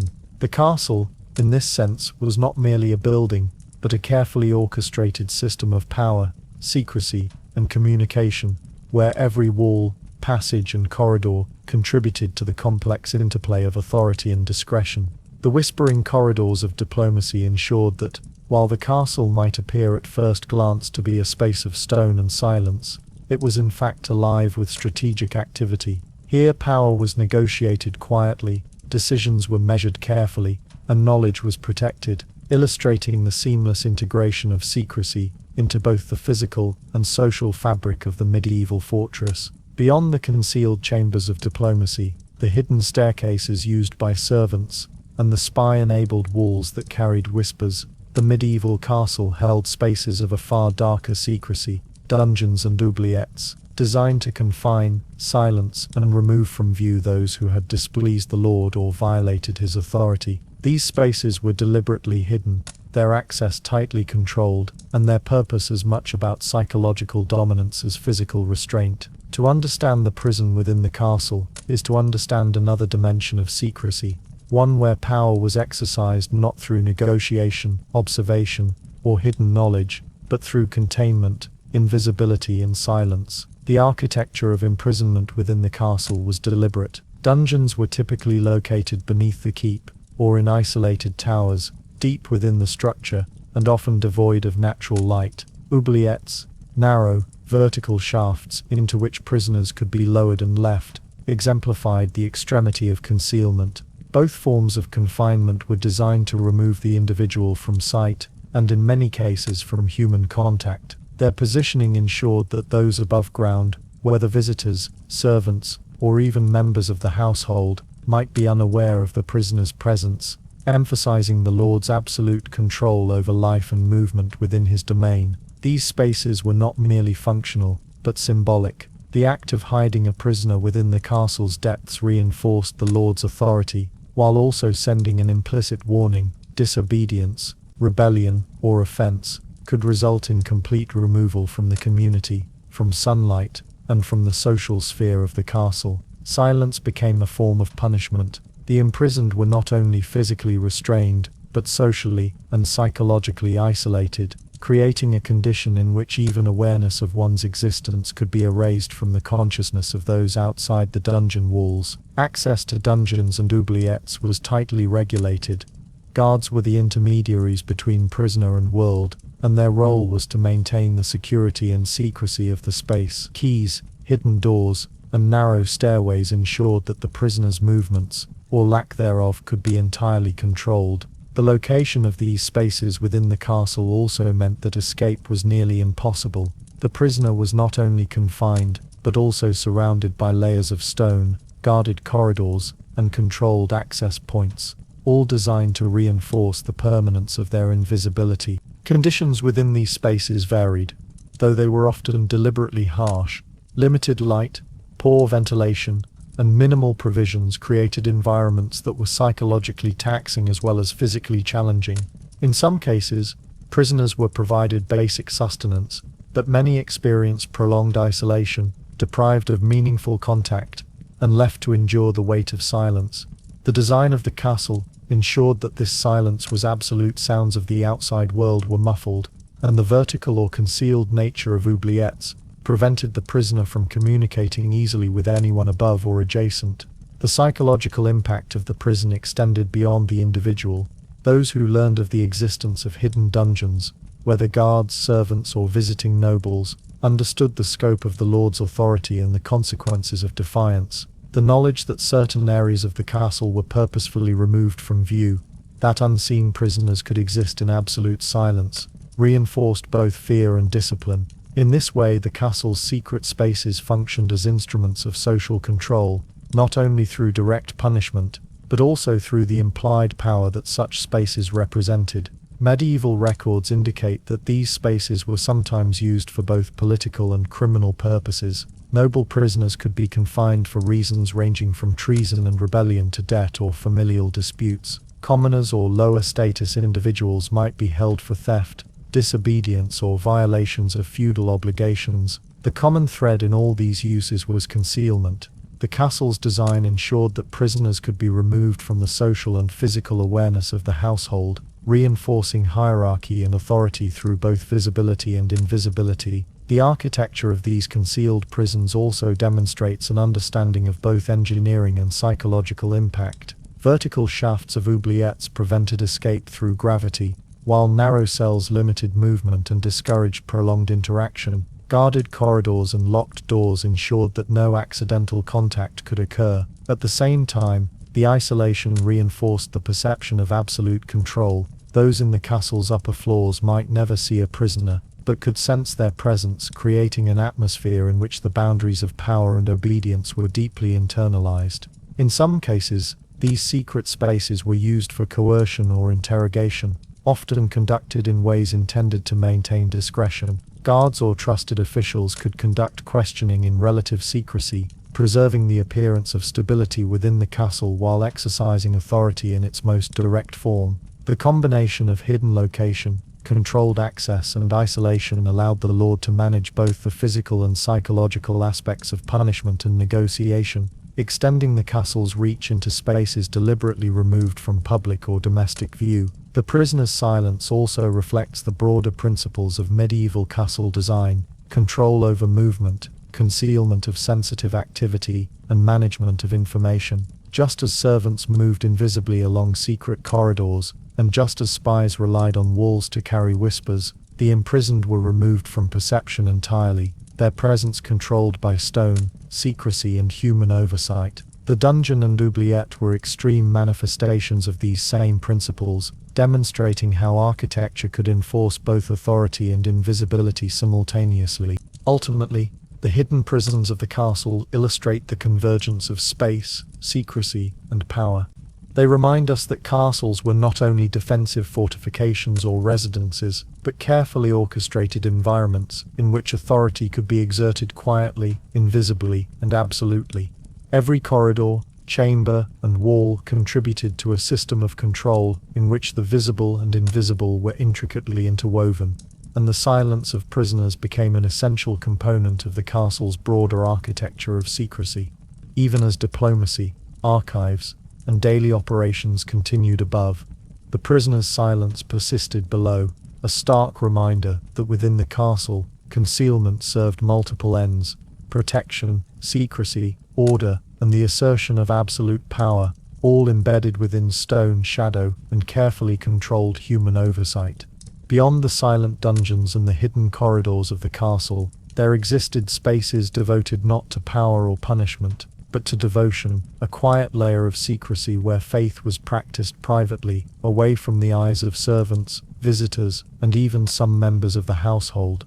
These spaces, secret chapels, concealed shrines and hidden altars, reflected the intricate relationship between religion, authority, and privacy in medieval castles. They were often tucked within walls, behind tapestries, or within chambers that outwardly appeared ordinary, offering both spiritual refuge and a means to exercise devotion without exposure or interruption. Medieval religion permeated every aspect of life, and for lords and nobles, it was deeply entwined with identity, legitimacy, and the exercise of authority.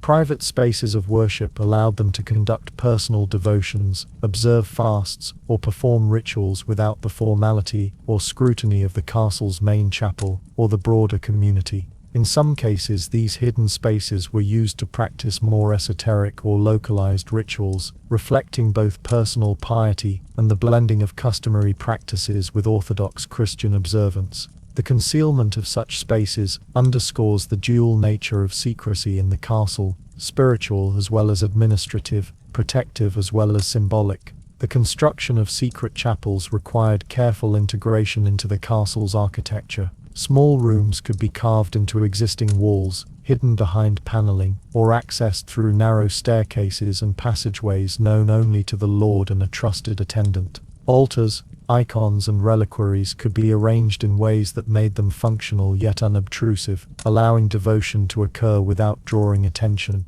The architectural subtlety of these spaces ensured that they did not disrupt the appearance or flow of the castle while providing a secluded environment for contemplation and prayer. Access was often limited to the lord, close family members, or select clergy. The secrecy surrounding these spaces reinforced both spiritual and social hierarchies, as the practice of private devotion was simultaneously a mark of personal piety and an assertion of status. Just as archives or hidden staircases regulated information and movement, secret chapels controlled spiritual activity, ensuring that certain rites, prayers, and ceremonies remained within the purview of the few. In doing so, the castle's architecture mediated not only physical security, but also spiritual intimacy. These hidden spaces were not merely small rooms, they were carefully designed for ambiance and ritual. Light, whether natural through narrow slits or artificial through candles and lamps, was managed to create a meditative atmosphere.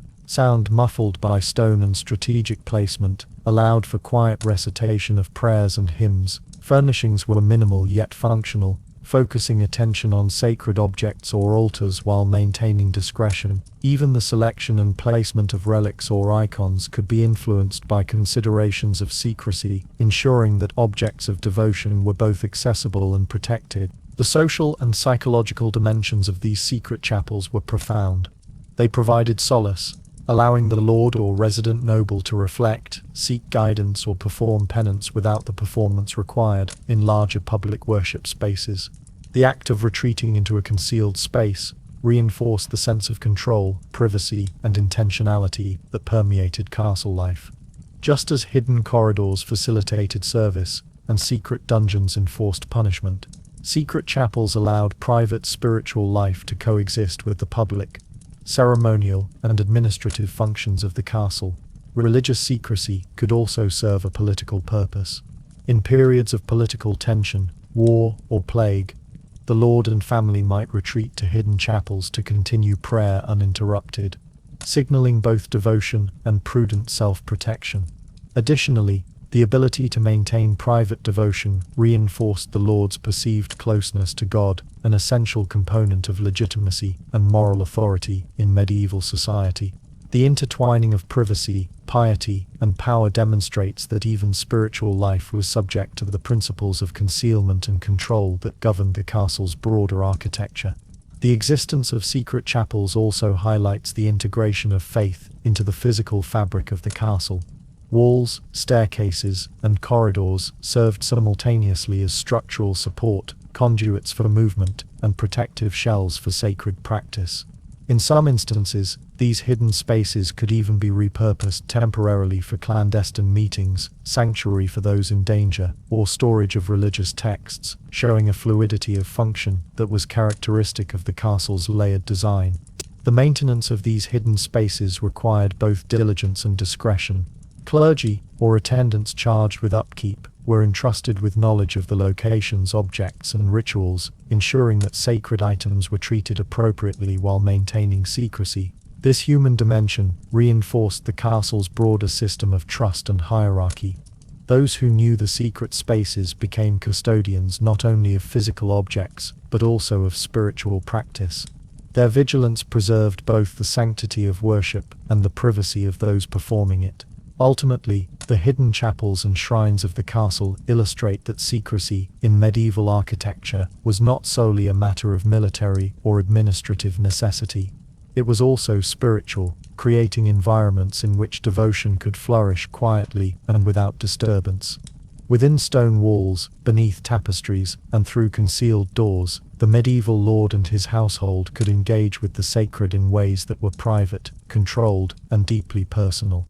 In the interplay of stone, shadow, and devotion, the castle becomes not only a fortress of power, but also a sanctuary of faith. Just as the walls carried secrets, and the corridors concealed labor and diplomacy, so too did the hidden chapels allow the unseen practice of belief, connecting the physical architecture of the castle with the inner life of its inhabitants. These private spaces of worship remind us that medieval castles were multifaceted environments, where secrecy was exercised across social, administrative, and spiritual domains, each layer reinforcing the others in a continuous interplay of concealment, control, and human experience.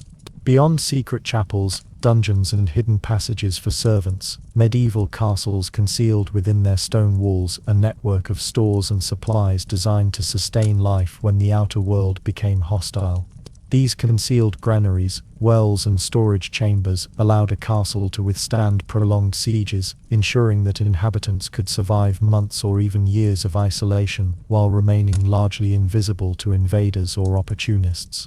While the visible fortifications, battlements, moats, and towers projected strength outwardly, it was the hidden infrastructure within that truly determined whether a castle could endure under pressure. The placement of these secret stores was deliberate and precise. Granaries were often built into thick walls or within subterranean chambers, insulated from heat, cold, and moisture. They were positioned to maintain a stable environment, reducing the risk of spoilage while remaining concealed from those who might exploit the castle's vulnerabilities. In some cases, these spaces were accessible only via narrow staircases or hidden doors, ensuring that the contents were guarded not merely by the castle's defenders, but also by the secrecy of their location. Wells were equally critical, particularly during sieges. A visible water source outside the castle could be easily targeted or poisoned by attackers, so castles often contained concealed wells within courtyards, towers, or beneath living quarters. These wells were connected to the castle's broader water management system, designed to provide a reliable supply for drinking, cooking and sanitation, even when the outer gates were sealed and the population inside grew with the addition of refugees or allied retainers. In some cases, hidden cisterns or underground channels supplemented the main well, providing redundancy and further reinforcing the castle's resilience. Storage chambers within the castle served not only to preserve food and water, but also to conceal weapons, armor, and other essential supplies. These stores were often distributed across multiple concealed locations, so that even if an attacker discovered one chamber, others remained hidden and functional. The secrecy of these storage areas was as important as their contents, ensuring that vital resources were neither depleted by misuse nor rendered vulnerable to capture. The combination of placement, concealment and redundancy exemplifies the medieval understanding of logistics and preparedness, meticulously integrated into the architecture of the castle itself. The design of these hidden stores also reflected an understanding of human psychology and social hierarchy.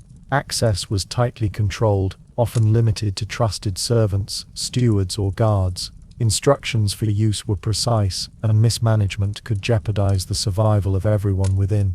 This control ensured not only the protection of resources, but also the maintenance of order during crises, reinforcing the hierarchical structure of castle life, even when external threats loomed. In essence, the hidden stores were both practical and symbolic, demonstrating the Lord's foresight, authority, and care for the household. Granaries were constructed with attention to environmental factors. Thick stone walls and raised floors helped regulate temperature and humidity, preventing spoilage of grain, dried meat, or preserved vegetables. Airflow was often considered, with small vents positioned to avoid detection but maintain ventilation. In some castles, specialized storage techniques were employed, such as the use of ceramic containers, wooden barrels, or sacks treated to repel pests. Each design decision, while functional, also contributed to the invisibility and protection of the stores, ensuring that the castle's internal resources could sustain life even under siege. The wells and water systems, too, were feats of medieval engineering. Hidden shafts might connect to natural springs or underground aquifers, providing a consistent and reliable supply. Access points were discreet, sometimes located beneath floors or behind walls, and often disguised to blend seamlessly with surrounding architecture. These water sources were essential not only for daily survival, but also for the operation of kitchens, laundries, and sanitation systems during prolonged isolation. Their concealment ensured that attackers could not easily cut off the castle's lifeline. The secrecy of these supplies was complemented by the strategic management of rations and distribution. Stewards or trusted servants maintained careful records, monitoring consumption, and adjusting portions to ensure longevity. Hidden ledgers or coded notes could guide this management, preserving secrecy while enforcing order. Even during times of scarcity, the castle's hidden resources allowed for controlled allocation, ensuring that the lord, household, and essential staff could endure hardship with minimal risk of panic or disorder. The psychological dimension of these hidden stores cannot be overlooked. Knowledge that essential provisions were safely concealed behind stone walls, unknown to outsiders, imbued both lords and inhabitants with a sense of security. Conversely, the potential for deprivation outside the castle, visible to attackers or rivals, emphasized the value of secrecy and preparation. The castle became not only a physical fortress, but a carefully orchestrated environment in which survival depended as much on concealment, foresight, and resource management as on walls, moats, and battlements. In many cases, the hidden stores were integrated with other secret features of the castle. Granaries might be adjacent to servant passages for discreet resupply, while wells could be connected to private chambers to allow discreet access for lords or family members. Storage rooms could double as hiding places for valuables, combining security, utility, and concealment in a single space. This multiplicity of function illustrates the layered intelligence of castle design, in which secrecy, practicality, and resilience were inseparable. Ultimately, the siege within the castle was as much a contest of knowledge and preparation as it was of weaponry or manpower. Hidden granaries, concealed wells and secret stores were the unseen foundation of endurance, ensuring that life inside could continue under the stress of isolation, threat, and uncertainty. While the outer fortifications projected power and deterred assault, it was the hidden infrastructure within that guaranteed the castle's true capacity to survive, maintain order, and uphold authority. Through these concealed stores, the castle asserted its resilience silently and invisibly. They were the lifeblood of self-sufficiency, carefully guarded and deliberately hidden, ensuring that even when the outer world was hostile, the life of the castle could continue, sustained by stone, foresight, and the careful orchestration of human and architectural labor.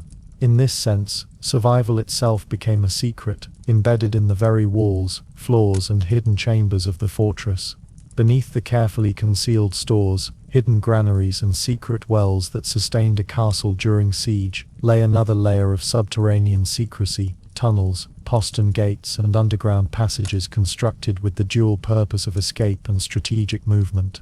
These hidden networks were as much a feature of psychological security as they were of practical utility, providing lords and their households with unseen exits, clandestine entry points, and means of connecting disparate parts of the fortress without exposure to prying eyes.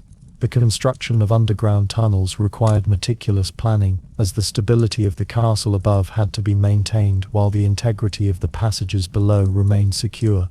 These tunnels often connected critical areas of the castle, the keep to a distant gate, one tower to another, or the inner ward to a nearby forest or river. The stone and earthwork employed for these passages reflected careful consideration of load-bearing structures, drainage and ventilation, ensuring that the tunnels remained safe, discreet, and functional for those who knew their existence. Postern gates, small concealed doors leading to the exterior of the castle, were often the terminus of these tunnels.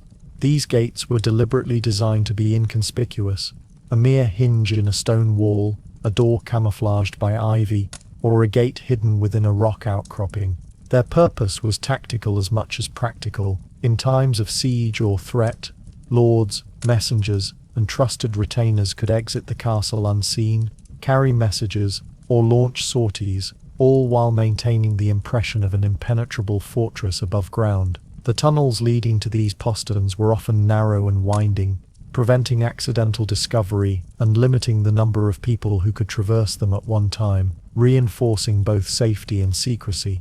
The psychological value of these underground networks cannot be understated. Knowledge that escape or clandestine movement was possible imbued confidence among the castle's leadership and key personnel, while simultaneously creating an aura of impenetrability for those outside. Attackers might focus on scaling walls, battering gates, or observing routine activity, unaware that the castle's life could flow silently beneath their feet. This duality of visible strength and hidden mobility exemplifies the medieval understanding of layered security, in which control over space extended both vertically and horizontally. In many instances, tunnels were used not merely for escape, but for the discreet movement of supplies, messages, and personnel. During sieges, small groups could transport provisions from concealed granaries to living quarters, or move reinforcements between towers, without exposing themselves to observation or danger. This subterranean choreography required careful knowledge of passageways,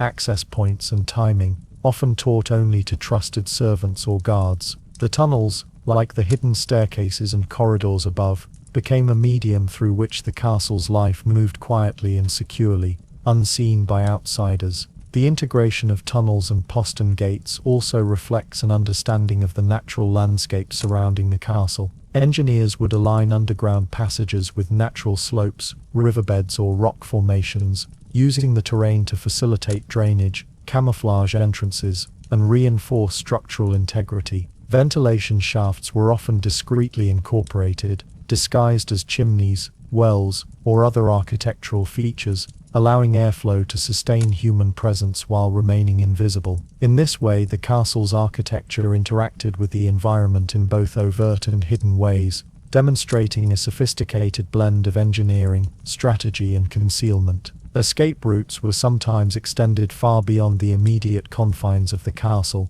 connecting to forests, rivers, or nearby settlements. These long-range subterranean networks provided avenues for retreat or communication during times of crisis, allowing the castle's leadership to survive or regroup even if the fortress above ground was compromised. The secrecy of these routes was paramount. Knowledge of their existence was restricted to those whose survival or operational function depended on them. This restriction illustrates the careful management of information, a principle as central to the castle's design as its physical fortifications. The tunnels and postern gates also had symbolic significance. They represented the castle's adaptability and the Lord's foresight, a reminder that security was not solely dependent on walls, battlements, or visible defenses. In an environment in which authority was constantly tested by rivals, invaders, or even internal disputes, the ability to move unseen, to escape or act from concealment, reinforced both practical and psychological control. The subterranean passages were therefore instruments of survival and power, hidden yet profoundly influential in shaping the castle's resilience and the confidence of its inhabitants. Maintenance of these tunnels required vigilance and skill. Periodic inspections ensured structural stability, removed debris, and monitored for water infiltration or other hazards. Only a select few were entrusted with this knowledge, underscoring the delicate balance between accessibility and secrecy. Any lapse could compromise the tunnel's utility, either through structural failure or accidental discovery, highlighting the continuous interplay between human diligence and architectural ingenuity in sustaining the castle's hidden systems. The tunnels, postern gates, and subterranean passages were also connected conceptually to other hidden features of the castle. Secret staircases, concealed chambers, and hidden chapels all created layers of privacy, surveillance, and security that extended from above-ground spaces to the earth beneath. This vertical integration of secrecy ensured that the castle functioned as a cohesive environment, with movement, communication, and survival orchestrated through both visible and invisible networks. Ultimately, the tunnels beneath the earth illustrate that the castle's architecture was not solely defensive or residential. It was dynamic, responsive, and deeply strategic. The fortress above could be a symbol of strength, but the life below ensured survival, continuity, and the capacity for unseen action. Escape routes, postern gates, and subterranean corridors allowed the castle to operate not just as a static structure, but as a living system, where secrecy, movement, and protection were inseparable. Through these underground networks, the castle maintained its dual identity, formidable in appearance, yet adaptable, resilient, and quietly self-sufficient. The tunnels beneath the earth, hidden from view yet carefully maintained, were essential to this design, offering a silent reassurance to those within and a subtle, unobserved advantage over those beyond. They were a testament to the medieval mastery of secrecy, engineering, and survival, embedded invisibly in stone, soil, and the meticulous foresight of their creators. Beyond the labyrinth of subterranean tunnels, hidden postern gates, and concealed stores that ensured survival and mobility during times of crisis, the castle contained another dimension of secrecy: the private chambers of noble women. These spaces were not merely bedrooms or living quarters, they were carefully designed environments that combined comfort, privacy, and discretion, reflecting both the social hierarchy of the castle and the particular needs, rituals, and stories of the women who inhabited them. Concealment, control of access, and strategic placement were as important for these chambers as for dungeons, chapels, or granaries, underscoring the layered complexity of the medieval fortress. The layout of the ladies' chambers was deliberate, often situated within the keep or in upper stories of towers. These rooms were removed from the public halls and workspaces of the castle. They were accessible only through narrow staircases, discreet corridors, or hidden passages known to the household's trusted attendants. This ensured that the noblewoman's activities, her prayers, study, correspondence, and private life, could proceed without interference, while also reinforcing her social status and the respect accorded to her within the household hierarchy.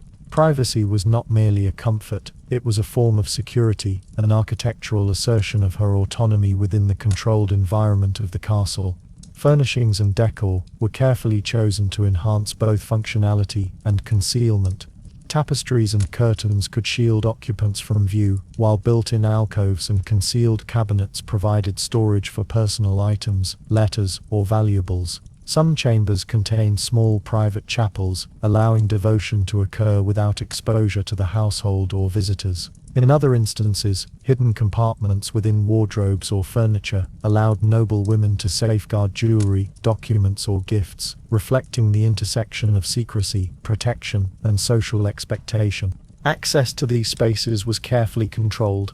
Trusted maids, ladies-in-waiting, or stewards served as intermediaries between the noblewoman and the broader household, ensuring that her privacy was maintained while also facilitating her interactions with the world beyond.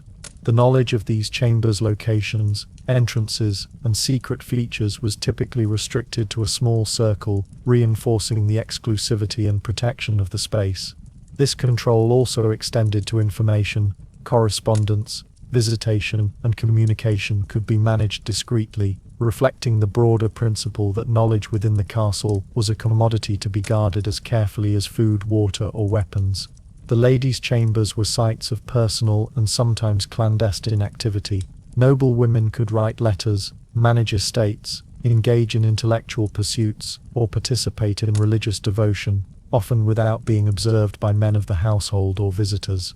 These private spaces offered a controlled environment where decisions could be made, strategies discussed, and plans formulated. In this way, the chambers were both domestic and political, providing an unseen influence within the castle while maintaining the outward impression of female seclusion and decorum. The architecture of concealment also extended to defensive considerations, just as tunnels, dungeons, and hidden staircases reinforced physical security. The ladies' chambers were often positioned to be defensible in the event of attack. Upper story placement, reinforced doors, and limited access points allowed for isolation if needed, while secret passages could provide escape routes or connections to other protected areas of the castle. This dual role, comfort and security, reflects the broader integration of secrecy, control, and strategic planning in medieval castle design. Social and cultural norms contributed to the necessity of these hidden chambers. Noble women were expected to maintain an appearance of propriety and decorum in public spaces, but private chambers allowed for the performance of roles that could not be openly displayed.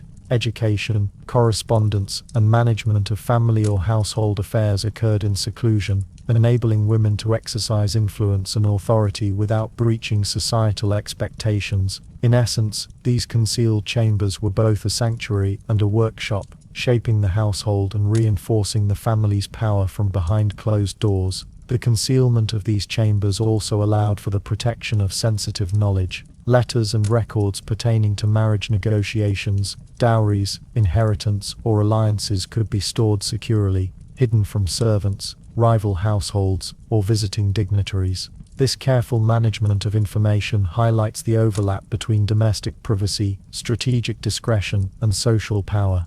Within the walls of the ladies' chambers, secrecy became both a practical necessity and a subtle instrument of influence. Furthermore, these spaces carried an emotional and psychological significance. The seclusion allowed for reflection, meditation, and emotional privacy, essential in an environment where the visibility of one's life was often closely monitored. Tapestries muffled sound, thick walls shielded movement, and the deliberate isolation of the chambers created an atmosphere conducive to contemplation, strategy, and personal growth. Here, the noblewoman's presence was both protected and empowered, illustrating that privacy and secrecy within the castle were as much about the interior life as they were about physical security or social control. The ladies' chambers also interacted with other secret features of the castle.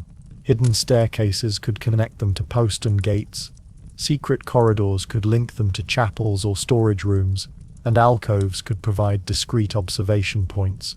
This integration allowed noble women not only to inhabit private spaces, but also to navigate the castle with discretion, moving unseen, sending messages, or observing activity without exposure.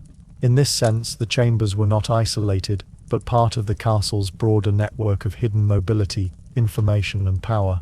Ultimately, the concealed chambers of noble women reveal the interplay between privacy, security, and agency in medieval castle life. Just as dungeons enforced silence, tunnels enabled movement, and chapels preserved devotion. The ladies' chambers provided a space for control, reflection, and influence within a highly structured environment. Concealment, carefully managed access, and thoughtful architectural design allowed noble women to maintain both safety and autonomy, underscoring that secrecy within the castle was not solely martial or political, but also domestic, social, and deeply personal. Through these private spaces, the castle became a layered environment in which visibility, secrecy, and social dynamics intertwined. The ladies' chambers, hidden yet vital, demonstrate that behind the stone walls, beneath the visible order of halls and courtyards, the castle was a realm of both public authority and private influence, where every corner, door, and corridor was designed to mediate power, protection, and discretion. Beyond the private chambers of noble women, the spiritual sanctuaries, and the concealed corridors that allowed unseen movement, castles also contained a more material form of secrecy, the hidden economy of wealth, trade, taxation, and treasure. While the outer walls projected power, the internal management of money, resources, and assets was often deliberately hidden, allowing lords and their households to control economic life with discretion and precision. The castle was not merely a fortress, it was a hub of financial strategy, where secrecy and concealment were as crucial to survival as walls, battlements, and armaments. The hidden economy of the castle was rooted in both necessity and strategy. Fortified storage chambers, vaults, and treasury rooms were constructed to protect valuables from theft, attack, and even internal pilfering. These spaces were often concealed behind thick walls, secret doors, or discreet staircases, accessible only to trusted stewards, treasurers, or family members. Precious metals, coins, jewels, and documents recording rents, dues, and levies were meticulously organized and often double-locked or hidden beneath floors. The design of these chambers reflected both the practical need for security and the symbolic importance of controlling wealth, projecting the lord's power and status to those who were aware of its presence and influence. Trade and taxation were essential components of the castle's economic life, yet they were managed in ways that emphasized discretion. Merchants, agents, and visiting officials might be allowed access only to specific areas, often monitored by guards or overseers, ensuring that knowledge of economic flows was limited. Records of trade agreements, levies, or contracts could be stored in secret ledgers, sometimes in cryptic notation or in hidden compartments to prevent unauthorized access. The secrecy surrounding these transactions reinforced both the lord's authority and the perception of wealth, as control over knowledge and access became a parallel measure of power, alongside physical fortifications. Granaries and storerooms, which had already been discussed in the context of sieges, also played a role in the hidden economy. Foodstuffs, wine, and preserved goods were not only practical for survival, but also commodities for trade or leverage. Discreet management of these resources allowed lords to negotiate with tenants, allies, or visiting dignitaries, while maintaining the illusion of abundance or scarcity as suited their purposes. In essence, hidden stores within the castle were both sustenance and capital, a dual-purpose asset whose security and secrecy were carefully orchestrated. Treasury vaults were often reinforced with multiple layers of protection. Thick stone walls, heavy doors, and complex locking mechanisms prevented casual access, while strategic placement deep within the castle minimized the likelihood of discovery by attackers or even by less trusted members of the household. The contents of these vaults were carefully inventoried, often in secret ledgers that remained hidden from view. Precious metals, coins, gemstones, and ceremonial objects were catalogued not only for their material value, but also for their role in ceremonial display, gifting, and political negotiation. In this way, wealth was both a tool and a secret, influencing relationships and reinforcing authority while remaining physically and psychologically protected. The management of taxation and tribute was similarly discreet. Lords collected rents, levies, and fines from tenants and vassals, often recording these transactions in ledgers stored in hidden chambers. These records, inaccessible to the uninitiated, allowed the lord to maintain a precise understanding of the castle's economic inflows and outflows. Control over information reinforced control over the populace, as those who were aware of the record's existence and accuracy could manage payments, enforce obligations, and monitor compliance with precision. The castle's internal secrecy, therefore, was not only defensive but also administrative, extending power into the domain of economic life. Trade facilitated through the castle was also carefully managed. Merchants bringing goods from distant towns or regions were often required to interact with designated stewards or overseers, limiting their access to the castle's broader operations. Storage rooms for imported goods were strategically located to facilitate distribution while minimizing exposure, and records of transactions were concealed from casual observation. The castle therefore functioned as both a hub of commerce and a vault of secrecy, where visibility was controlled to maintain authority, security, and the integrity of economic networks. The hidden economy also had a psychological dimension. Knowledge of treasures, secret stores of wealth, or concealed valuables reinforced the perception of the lord's power, both internally among household members and externally among visiting dignitaries or rival lords. The castle's visible strength, the thick walls, towers, and battlements, was complemented by the unseen control of resources, demonstrating that authority was as much about managing information and concealment as it was about military might. The integration of wealth and secrecy was further reflected in architectural design. Chambers for treasure or records were often interwoven with other hidden spaces, such as servant corridors, staircases, or postern routes, creating a network in which access, movement, and observation were carefully regulated. Even mundane rooms could serve multiple purposes. Storage, concealment, and security were intertwined, emphasizing that in the castle, nothing was purely functional. Each space contributed to a broader system of control, secrecy, and resilience. Ultimately, the castle's hidden economy illustrates that power in the medieval fortress was multi-layered. Authority extended not only over walls, dungeons, and hidden corridors, but also over knowledge, wealth, and resources. The careful concealment of treasure, the management of trade and taxation, and the strategic control of information ensured that the castle could function independently, resist external pressures, and maintain internal order. Wealth, like water, food, and passageways, was both a resource and a secret, embedded in the very architecture of the castle, and sustained by vigilance, discretion, and strategic foresight. Through this interplay of concealment and control, the castle operated as an integrated organism, in which every stone, corridor, and hidden chamber contributed to survival, authority, and influence. The hidden economy reinforced the castle's resilience, demonstrating that behind every visible wall and battlement lay networks of secrecy, management, and silent power, quietly sustaining life, hierarchy, and authority in a complex and often perilous medieval world. Beyond the chambers of wealth, the secret granaries, the hidden corridors, and even the concealed domestic spaces where life flourished, castles also contain spaces devoted to the ultimate quietude, death. Within their stone walls and surrounding grounds, medieval castles often held burial vaults, hidden tombs, and private memorials, constructed not only for remembrance, but also to protect the dignity, sanctity, and at times, secrecy of the deceased.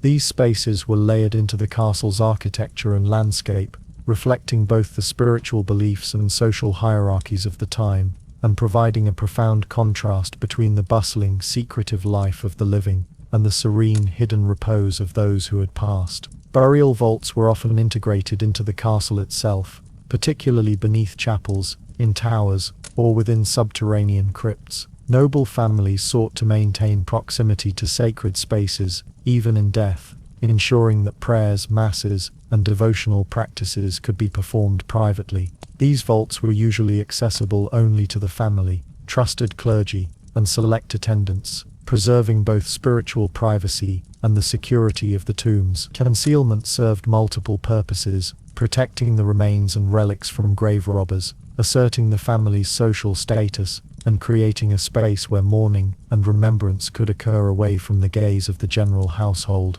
or visitors. Hidden tombs were sometimes placed behind walls, beneath floors, or in crypts that were deliberately difficult to locate. Stone slabs, secret doors, and architectural niches concealed these resting places, creating an intimate space of reflection and veneration. The positioning of tombs within the castle grounds often reflected strategic and symbolic considerations. Proximity to chapels or private corridors allowed family members to visit the deceased without traversing public halls, reinforcing the private, almost sacred nature of remembrance. These hidden spaces were simultaneously protective, functional, and deeply meaningful, embedding the practice of memorialization within the very fabric of the castle. Memorials within castle grounds also held profound symbolic and practical significance. Sculptures, plaques, or effigies might be discreetly placed in cloisters, gardens, or near chapels, often accessible only via hidden paths or staircases.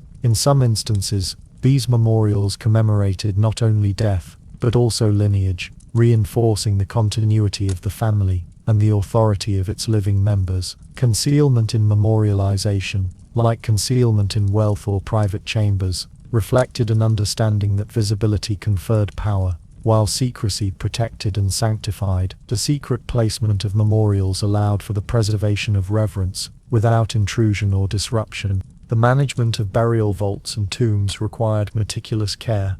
Environmental control, including airflow, moisture management, and structural reinforcement, was crucial to preserve both the physical integrity of the remains and the surrounding architecture. Vaults were often lined with stone, brick, or lead, ensuring protection from decay, water infiltration, or other hazards. Access points were discreet, often hidden behind tapestries, paneling, or staircases, allowing entry for ceremonial purposes while minimizing exposure to casual observers. This meticulous approach to concealment and maintenance mirrors the care devoted to other secret areas of the castle, such as granaries, treasury vaults, and hidden chapels, underscoring the interconnectedness of secrecy, preservation, and function throughout the fortress. The psychological dimensions of these hidden spaces of death were profound. The living could engage in mourning, prayer, and reflection in proximity to the deceased, fostering a sense of continuity and presence within the household. Secrecy and privacy allowed for these practices to occur without performance or spectacle, creating a controlled environment for grief and reverence. The very act of concealing tombs or memorials within the castle architecture emphasized that life, like death, could be carefully mediated through design, movement, and access. These hidden spaces of death also served political and social purposes. In a hierarchical society where lineage, inheritance, and legitimacy were paramount, the private burial of noble family members reinforced claims to power and reinforced internal cohesion. Concealed tombs ensured that sacred rites, commemorations, and ritual observances remained within the family's control, preserving authority and reinforcing social hierarchy even beyond the threshold of mortality. In essence, death, like wealth or secret passages, was managed through discretion and concealment, with the castle serving as both protector and stage for this hidden continuity. In some castles, burial vaults were interwoven with other secret spaces. Tunnels might provide discreet access for clergy or family members to reach tombs during ceremonies, while hidden chapels allowed devotional practices to occur in proximity to the deceased. The interrelation of these spaces underscores the layered complexity of the castle, in which movement, observation, and secrecy were orchestrated across life, death, and ritual. Each hidden tomb, vault, or memorial was part of a broader system, a network of spaces where privacy, reverence, and security intersected seamlessly. The materials and construction techniques used in burial vaults further reflect the attention to secrecy and preservation. Stonework was often reinforced, ceilings vaulted, and floors thickened to prevent intrusion or accidental discovery. Lead coffins, stone sarcophagi, and embedded inscriptions provided both protection and durability, while the placement of vaults and tombs within the castle maintained proximity to sacred spaces and protected zones. Even decorative elements were carefully chosen to reflect the deceased's status, piety, or family lineage, without compromising the concealment and privacy essential to the design. Ultimately, the secret of silence in death illustrates that the castle's architecture was designed to mediate not only life, but also mortality. Concealed tombs, hidden vaults and private memorials demonstrate that the principles of secrecy, control, and protection extended beyond the living household to encompass the spiritual and social continuity of the family. The castle functioned as a guardian of memory and lineage, embedding reverence, protection, and discretion within its very walls and grounds.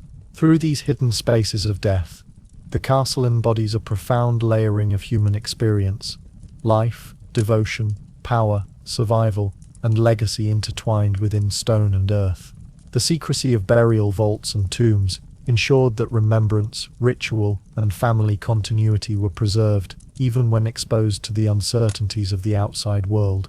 Just as hidden passages enabled escape, granaries sustained life, and chapels nurtured faith, the silent spaces of death quietly reinforced the order, hierarchy, and endurance of the castle and its inhabitants. To beyond the solemn quiet of burial vaults, hidden tombs, and private memorials, castles also contained spaces where secrecy intersected with danger, deception, and political maneuvering.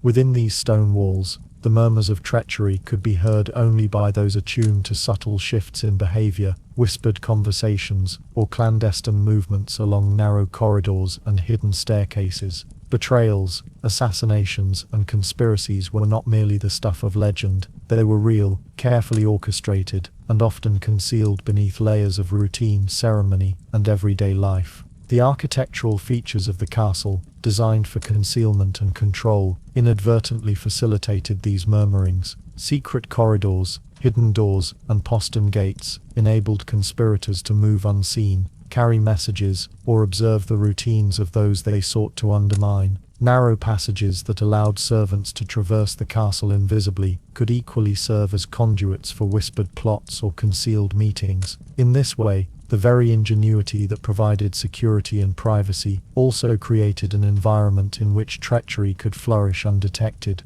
Assassinations, whether sudden or premeditated, often relied on the castle's hidden infrastructure. Concealed staircases, chambers, or access points allowed an individual with knowledge of the castle's secret layout to approach a target without warning. The physical and psychological tension of these moments was heightened by the pervasive silence of stone walls, the muffling of footsteps by tapestries, and the invisibility afforded by hidden corners. Even a single misstep or breach of secrecy could expose a plot, emphasizing the delicate interplay between architecture, human behavior, and the fatal consequences of trust, or the betrayal of it. Conspiracies within castles often involved a complex network of actors, courtiers, servants, guards, and family members, could each play a role in maintaining or undermining power. Secret alliances were formed in chambers, behind tapestries, or within hidden alcoves, often coordinated through subtle signals or encrypted correspondence. Nobles would use their knowledge of the castle's hidden passages and access points to communicate discreetly, allowing plots to develop without exposure to rivals or the wider household. In this sense, the castle was both a stage and a trap, where human ambition and deception moved as silently and invisibly as the hidden corridors themselves. Political intrigue was amplified by the physical layout of the castle. Guarded halls and visible fortifications projected authority outwardly, but the hidden spaces within, dungeons, postern gates, concealed stairways, enabled maneuvering, espionage, and subterfuge. Noble lords and ladies, aware of the vulnerabilities and potentials of these secret spaces, sometimes orchestrated schemes from the shadows, using concealment as a weapon as much as a defense. Even servants, often underestimated, could become pivotal participants, carrying messages, facilitating meetings, or observing secrets unnoticed by those above them in status. The psychological dimension of treachery was as potent as the physical. Fear, suspicion, and the constant awareness of potential betrayal influenced daily life. Courtiers and family members navigated a complex web of loyalty and caution, aware that alliances could shift, confidences could be broken, and hidden knowledge could tip the balance of power. The stone walls of the castle, while providing protection, also created a kind of pressure cooker environment, concentrating intrigue and tension within confined, secretive spaces. Whispers in corridors or the barely audible creak of a hidden door could carry monumental significance, shaping decisions, allegiances, and outcomes. Historical accounts and architectural evidence suggest that these conspiracies were not merely hypothetical. Assassinations of nobles, feuds between rival families, and secret negotiations were often conducted within the castle's concealed spaces. Hidden rooms provided meeting points away from prying eyes. Secret staircases allowed access to chambers without detection, and the labyrinthine structure of the fortress enabled observation, evasion, and manipulation. In essence, the castle was a self-contained ecosystem of power, secrecy, and human ambition, where every architectural detail could influence the success or failure of treachery. The role of guards and household staff in this context was complex. While some enforced loyalty and maintained order, others were coerced, bribed, or enticed into complicity. The network of knowledge and access within the castle became a battlefield of information. Who knew what, who had access to secret passages, and who could observe without being observed determined the potential for conspiracy.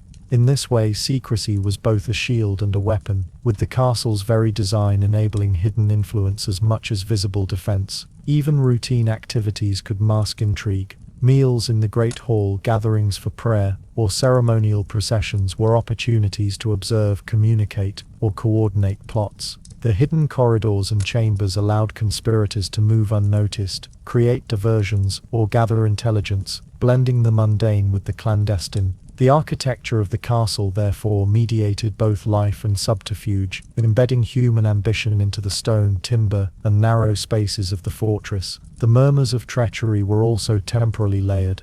Plots could be conceived over months or years, relying on patience, secrecy, and the manipulation of information. The hidden aspects of the castle, the postern gates, concealed staircases, and private chambers, provided the physical infrastructure for long-term planning. Simultaneously, the social hierarchy enforced discretion, as knowledge of secret spaces or sensitive information was restricted to those whose survival or influence depended on it. This intertwining of spatial, temporal, and social secrecy amplified the stakes of conspiracies within the castle. Ultimately, the murmurs of treachery remind us that the castle was not only a structure of stone and mortar, but also a crucible of human behavior. Concealed passages, hidden rooms, and secret access points were tools in the pursuit of both survival and ambition. Just as dungeons maintained silence, tunnels facilitated unseen movement, and vaults preserved wealth, the hidden architecture of the castle allowed human plotting, betrayal, and intrigue to unfold quietly and decisively. Life within the fortress was a constant negotiation between visibility and concealment, loyalty and betrayal, survival and ambition. Through the architecture of secrecy, the castle became both protector and stage, where the unseen machinations of conspirators, rivals, and allies shaped events as decisively as walls, gates, or battlements. The murmurs of treachery were embedded within the stone's corridors and hidden chambers, a silent testament to the intertwining of power, secrecy, and human complexity that defined life within the medieval fortress. As treachery faded into silence, and as the ambitions of conspirators and lords dissolved into memory, the castle itself remained, holding the unspoken weight of all that had occurred within its walls. Stone does not speak, yet it remembers in ways beyond human perception. Every secret chamber, sealed vault, or forgotten passage became a vessel of quiet accumulation, storing not only objects and records, but also the lingering presence of unrecorded lives and decisions.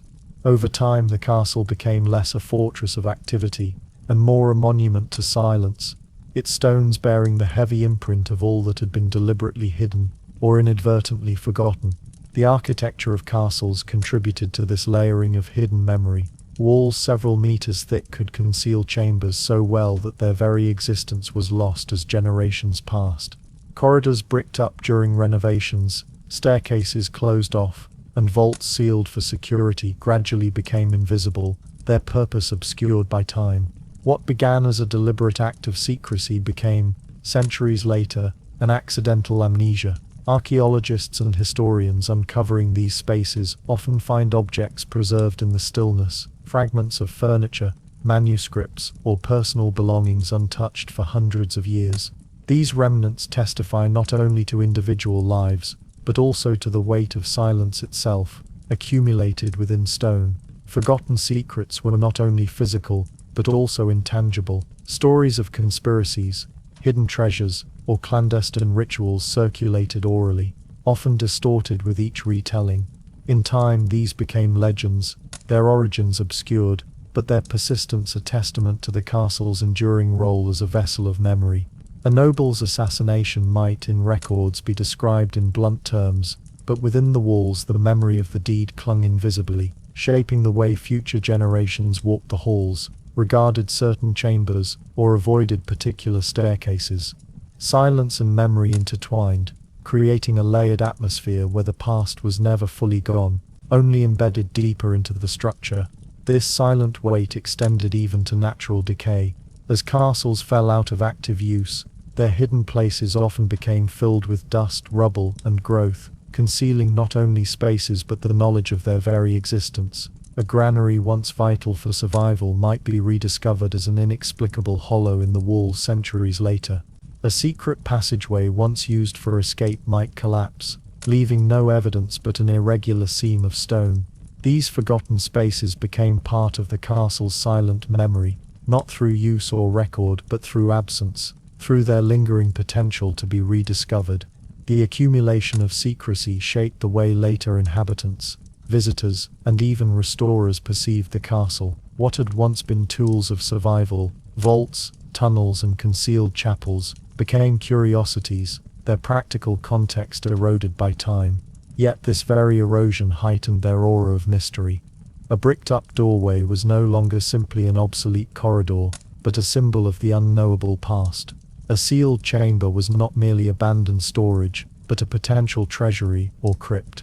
Silence became a medium through which memory persisted, charged with speculation and imagination.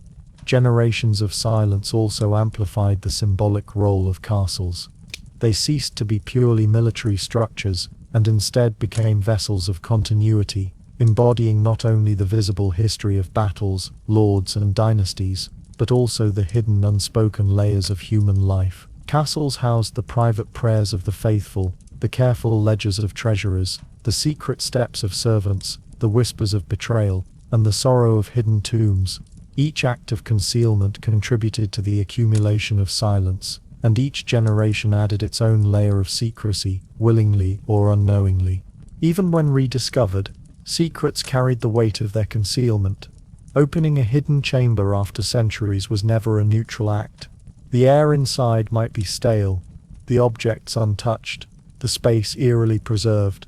Such discoveries revealed not only the ingenuity of medieval builders, but also the weight of decisions made long ago to hide, to preserve, to protect, or to forget.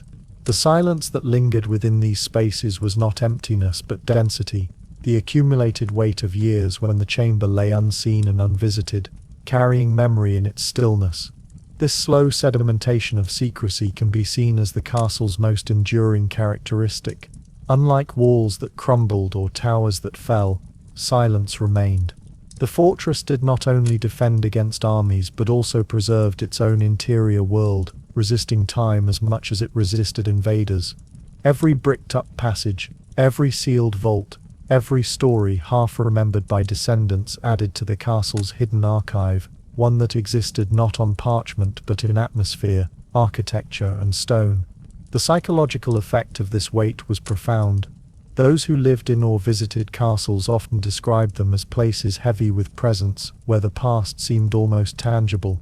The sensation was not merely the grandeur of towers or halls, but the awareness of what lay unseen: chambers behind walls, secrets beneath floors, memories inscribed invisibly into the building. Silence was not emptiness but resonance, a constant reminder that the castle was more than stone. It was a living repository of all it had once contained. Ultimately, the weight of silence over time demonstrates that the true legacy of castles is not only their visible remains but their hidden accumulations. The fortress becomes a vessel of memory, storing within its walls the decisions, fears, ambitions, and devotions of generations. Even as wars ended, families moved, or structures decayed, the castle continued to hold what was concealed, transforming absence into presence and silence into memory. Through centuries of forgotten vaults, sealed passages, and untold stories, castles evolved into monuments of layered silence. Each stone held echoes of the past, each corridor carried the residue of unseen footsteps, and each hidden space whispered of choices made and lives lived in secrecy. Time did not erase these secrets, it deepened them, embedding them into the very essence of the structure. What remained was not only architecture, but an atmosphere, a quiet weight that reminded all who entered that the castle was as much a vessel of memory as it was a fortress of defense. As centuries passed and the great halls emptied, as noble families fell into decline or shifted their power to newer, more comfortable estates, castles gradually transitioned from living fortresses into weathered shells of stone. Towers collapsed, walls crumbled, and roofs gave way to the sky. Grass grew where once banners flew, and birds nested in places where once guards had watched. Yet, even in their state of decay, castles remained faithful to their old role as keepers of secrets. For though they were open to the elements and stripped of their former inhabitants, the ruins still concealed what they had once deliberately hidden. Archaeology has revealed that even when castles are reduced to fragments of stone, the traces of hidden spaces remain preserved beneath rubble, soil, or within the walls themselves. Collapsed staircases sometimes lead nowhere, yet upon closer excavation, reveal the faint outlines of once secret passages. Blocked doorways or bricked-up arches are rediscovered, providing entry into chambers long forgotten. Some of these concealed spaces were designed to be hidden in life, treasury vaults, escape tunnels, or private chapels, while others became hidden by accident, sealed off by renovations, disasters, or neglect. In both cases, time transformed the castle into a layered archive, where each ruin holds within its silence the potential for revelation. When archaeologists dig into these sites, they often encounter objects and remnants that survived precisely because they were hidden. Coins buried in secret chambers have been uncovered centuries after being concealed, still carrying the imprint of rulers who reigned long before. Fragments of manuscripts, charred but preserved in the stillness of sealed vaults, occasionally emerge, giving modern scholars a glimpse into the economic, religious, or political life once carefully recorded. Weapons, tools, and even personal belongings such as rings or carved trinkets reappear, silent witnesses to the lives that passed through those walls. The deliberate act of hiding has often ensured preservation, allowing secrets to outlast both the castle and those who once inhabited it. Decay itself plays a paradoxical role in the persistence of secrecy. As walls collapse, they both reveal and conceal. A falling tower might expose a chamber behind, but just as often, rubble buries entrances deeper. Soil and vegetation creep over collapsed vaults, locking away their contents for centuries. Archaeologists approaching castle ruins must peel back these layers with care, for what is hidden is not only material but also fragile, preserved by the stillness of centuries but vulnerable the moment it re-enters the world of air, light, and human touch. The ruins also preserve the intangible weight of secrecy. Legends surrounding castles often persist even when the structures themselves crumble. Locals may speak of hidden tunnels beneath the hills, lost treasures buried beneath collapsed halls, or ghosts inhabiting sealed chambers. These stories reflect the enduring perception of castles as vessels of hidden memory.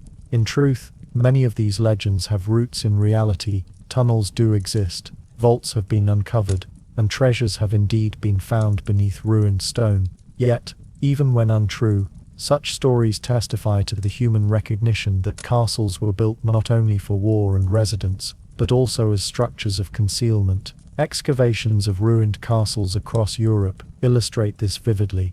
At Château Gaillard in Normandy, once a formidable fortress of Richard the Lionheart, archaeologists discovered hidden postern gates and underground chambers long lost to memory. At Bodiam Castle in England, surveys revealed blocked staircases and bricked-up passages that hinted at once secret routes. At Dunstanburgh and other coastal fortresses, collapsed walls preserved hidden sally ports and escape routes that had been designed to serve as last resorts during sieges. In each case, what was once deliberately hidden re-emerged, not through memory, but through the patient work of excavation and study. The ruins' silence also mirrors the weight of accumulated secrecy. Visitors walking through the remnants of castles often sense the stillness of places where life once flourished. Open courtyards that echo with wind, Half-collapsed chambers, now filled with grass, and towers broken to the sky, all suggest absence. Yet beneath that absence lies presence, the possibility of chambers undiscovered, of relics buried beneath the soil, of stories still waiting in silence. The castle, even as ruin, does not relinquish its secrets easily. Its very decay becomes another form of concealment, transforming what was once functional architecture into a natural archive. The role of ruins as concealers is not limited to material remains. Inscriptions worn by time, carvings hidden by lichen, or symbols etched faintly into stone, survive in fragments, leaving scholars to piece together the beliefs, rituals, and intentions once hidden in plain sight. A faded symbol in a ruined chapel might indicate secret devotional practices. The remnants of a bricked-up chamber might suggest an act of concealment linked to political intrigue. The ruin invites speculation as much as revelation, forcing modern eyes to reconstruct what was deliberately obscured centuries earlier. This interplay between ruin and concealment demonstrates the resilience of secrecy itself. Even when castles were stripped for stone, used as quarries, or reduced to skeletal remains, they continued to guard what lay within. Entire economies of local memory developed around these ruins, with stories of buried gold or lost relics inspiring treasure hunters, amateur diggers, and even professional expeditions. Though most found little, the persistence of such efforts underscores the recognition that ruins conceal, that within their collapsed stones lies the possibility of rediscovery. The atmosphere of ruins contributes profoundly to this perception. Silence dominates, broken only by wind through empty windows or the distant call of birds. Shadows linger where staircases ascend to nowhere, or where archways lead only into rubble. Visitors often describe an uncanny sensation, as though the ruin is watching, its secrets still intact beneath layers of stone and soil. This sensation reflects not only imagination but also truth. Many ruins do conceal secrets, whether material, architectural, or historical, waiting to be uncovered by attentive observation or deliberate excavation. Ultimately, the ruins of castles remind us that concealment is not undone by time, but transformed by it. What was once hidden deliberately becomes hidden naturally, layered beneath centuries of decay. Archaeology acts as a kind of dialogue with this silence, peeling back the stone and soil to reveal fragments of lives, decisions, and secrets once thought lost. Yet even archaeology cannot exhaust the castle's secrets, for ruins are infinite in their silence. They conceal not only what can be uncovered, but also what will never be found, leaving behind an enduring sense of mystery that outlasts even the strongest walls.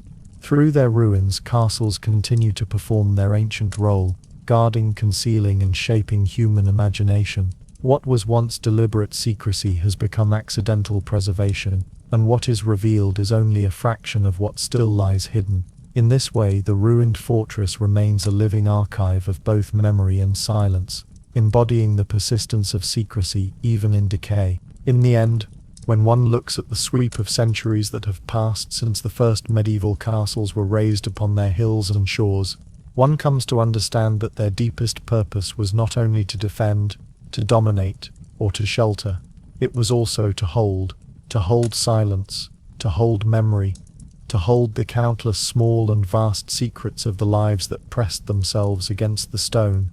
And though the world around them has transformed beyond recognition, kingdoms fallen, languages shifted, faiths altered, and technologies unimaginable to their builders, now commonplace, the castles still remain, in whole or in ruin, as eternal witnesses and keepers of human secrecy, power, and silence. The stone itself seems to resist time with a patience that human generations cannot match. Where families rise and vanish, where wars end and are forgotten, the walls persist in their slow weathering, their surfaces marked by centuries of wind and rain. In this endurance lies their mystery. Each wall is layered with the intentions of those who built it, intentions not always written, not always remembered, yet inscribed in the very fabric of the masonry. The choice to thicken one tower, the decision to seal one passage, the deliberate creation of hidden chambers or roots. These were not random acts but reflections of fears, ambitions and private purposes. Long after the minds that conceived them have dissolved into dust, the stone continues to bear their imprint, though never fully revealing it. It is this incomplete revelation that creates the castle's lasting aura. One may walk through the ruins of a great hall and see the outlines of fireplaces, the traces of staircases, or the faint groove where a door once stood, but one cannot reconstruct fully the conversations that filled the space, the plans whispered by nobles, the fears confessed by servants, the prayers murmured in the dark of hidden chapels. The architecture hints, gestures, suggests, but it does not disclose. The silence of the stone is both invitation and denial, a reminder that human history is always partly unknowable, its most delicate truths concealed within the fabric of the past. Archaeology, scholarship, and careful study reveal fragments of these truths. Coins unearthed from vaults, parchments preserved in secret chambers, weapons hidden in walls. These discoveries offer windows into what castles once guarded. Yet for every revelation there remain countless silences. For every hidden passage uncovered, another remains buried beneath collapsed towers. For every record found in archives, another was burned, lost or deliberately erased. The stone holds what cannot be fully recovered, ensuring that the mystery of castles is not one that scholarship can ever wholly resolve. Their very nature as fortresses of secrecy ensures that even in exposure they conceal. This duality, the openness of ruins and the persistence of concealment, gives castles their enduring place in imagination.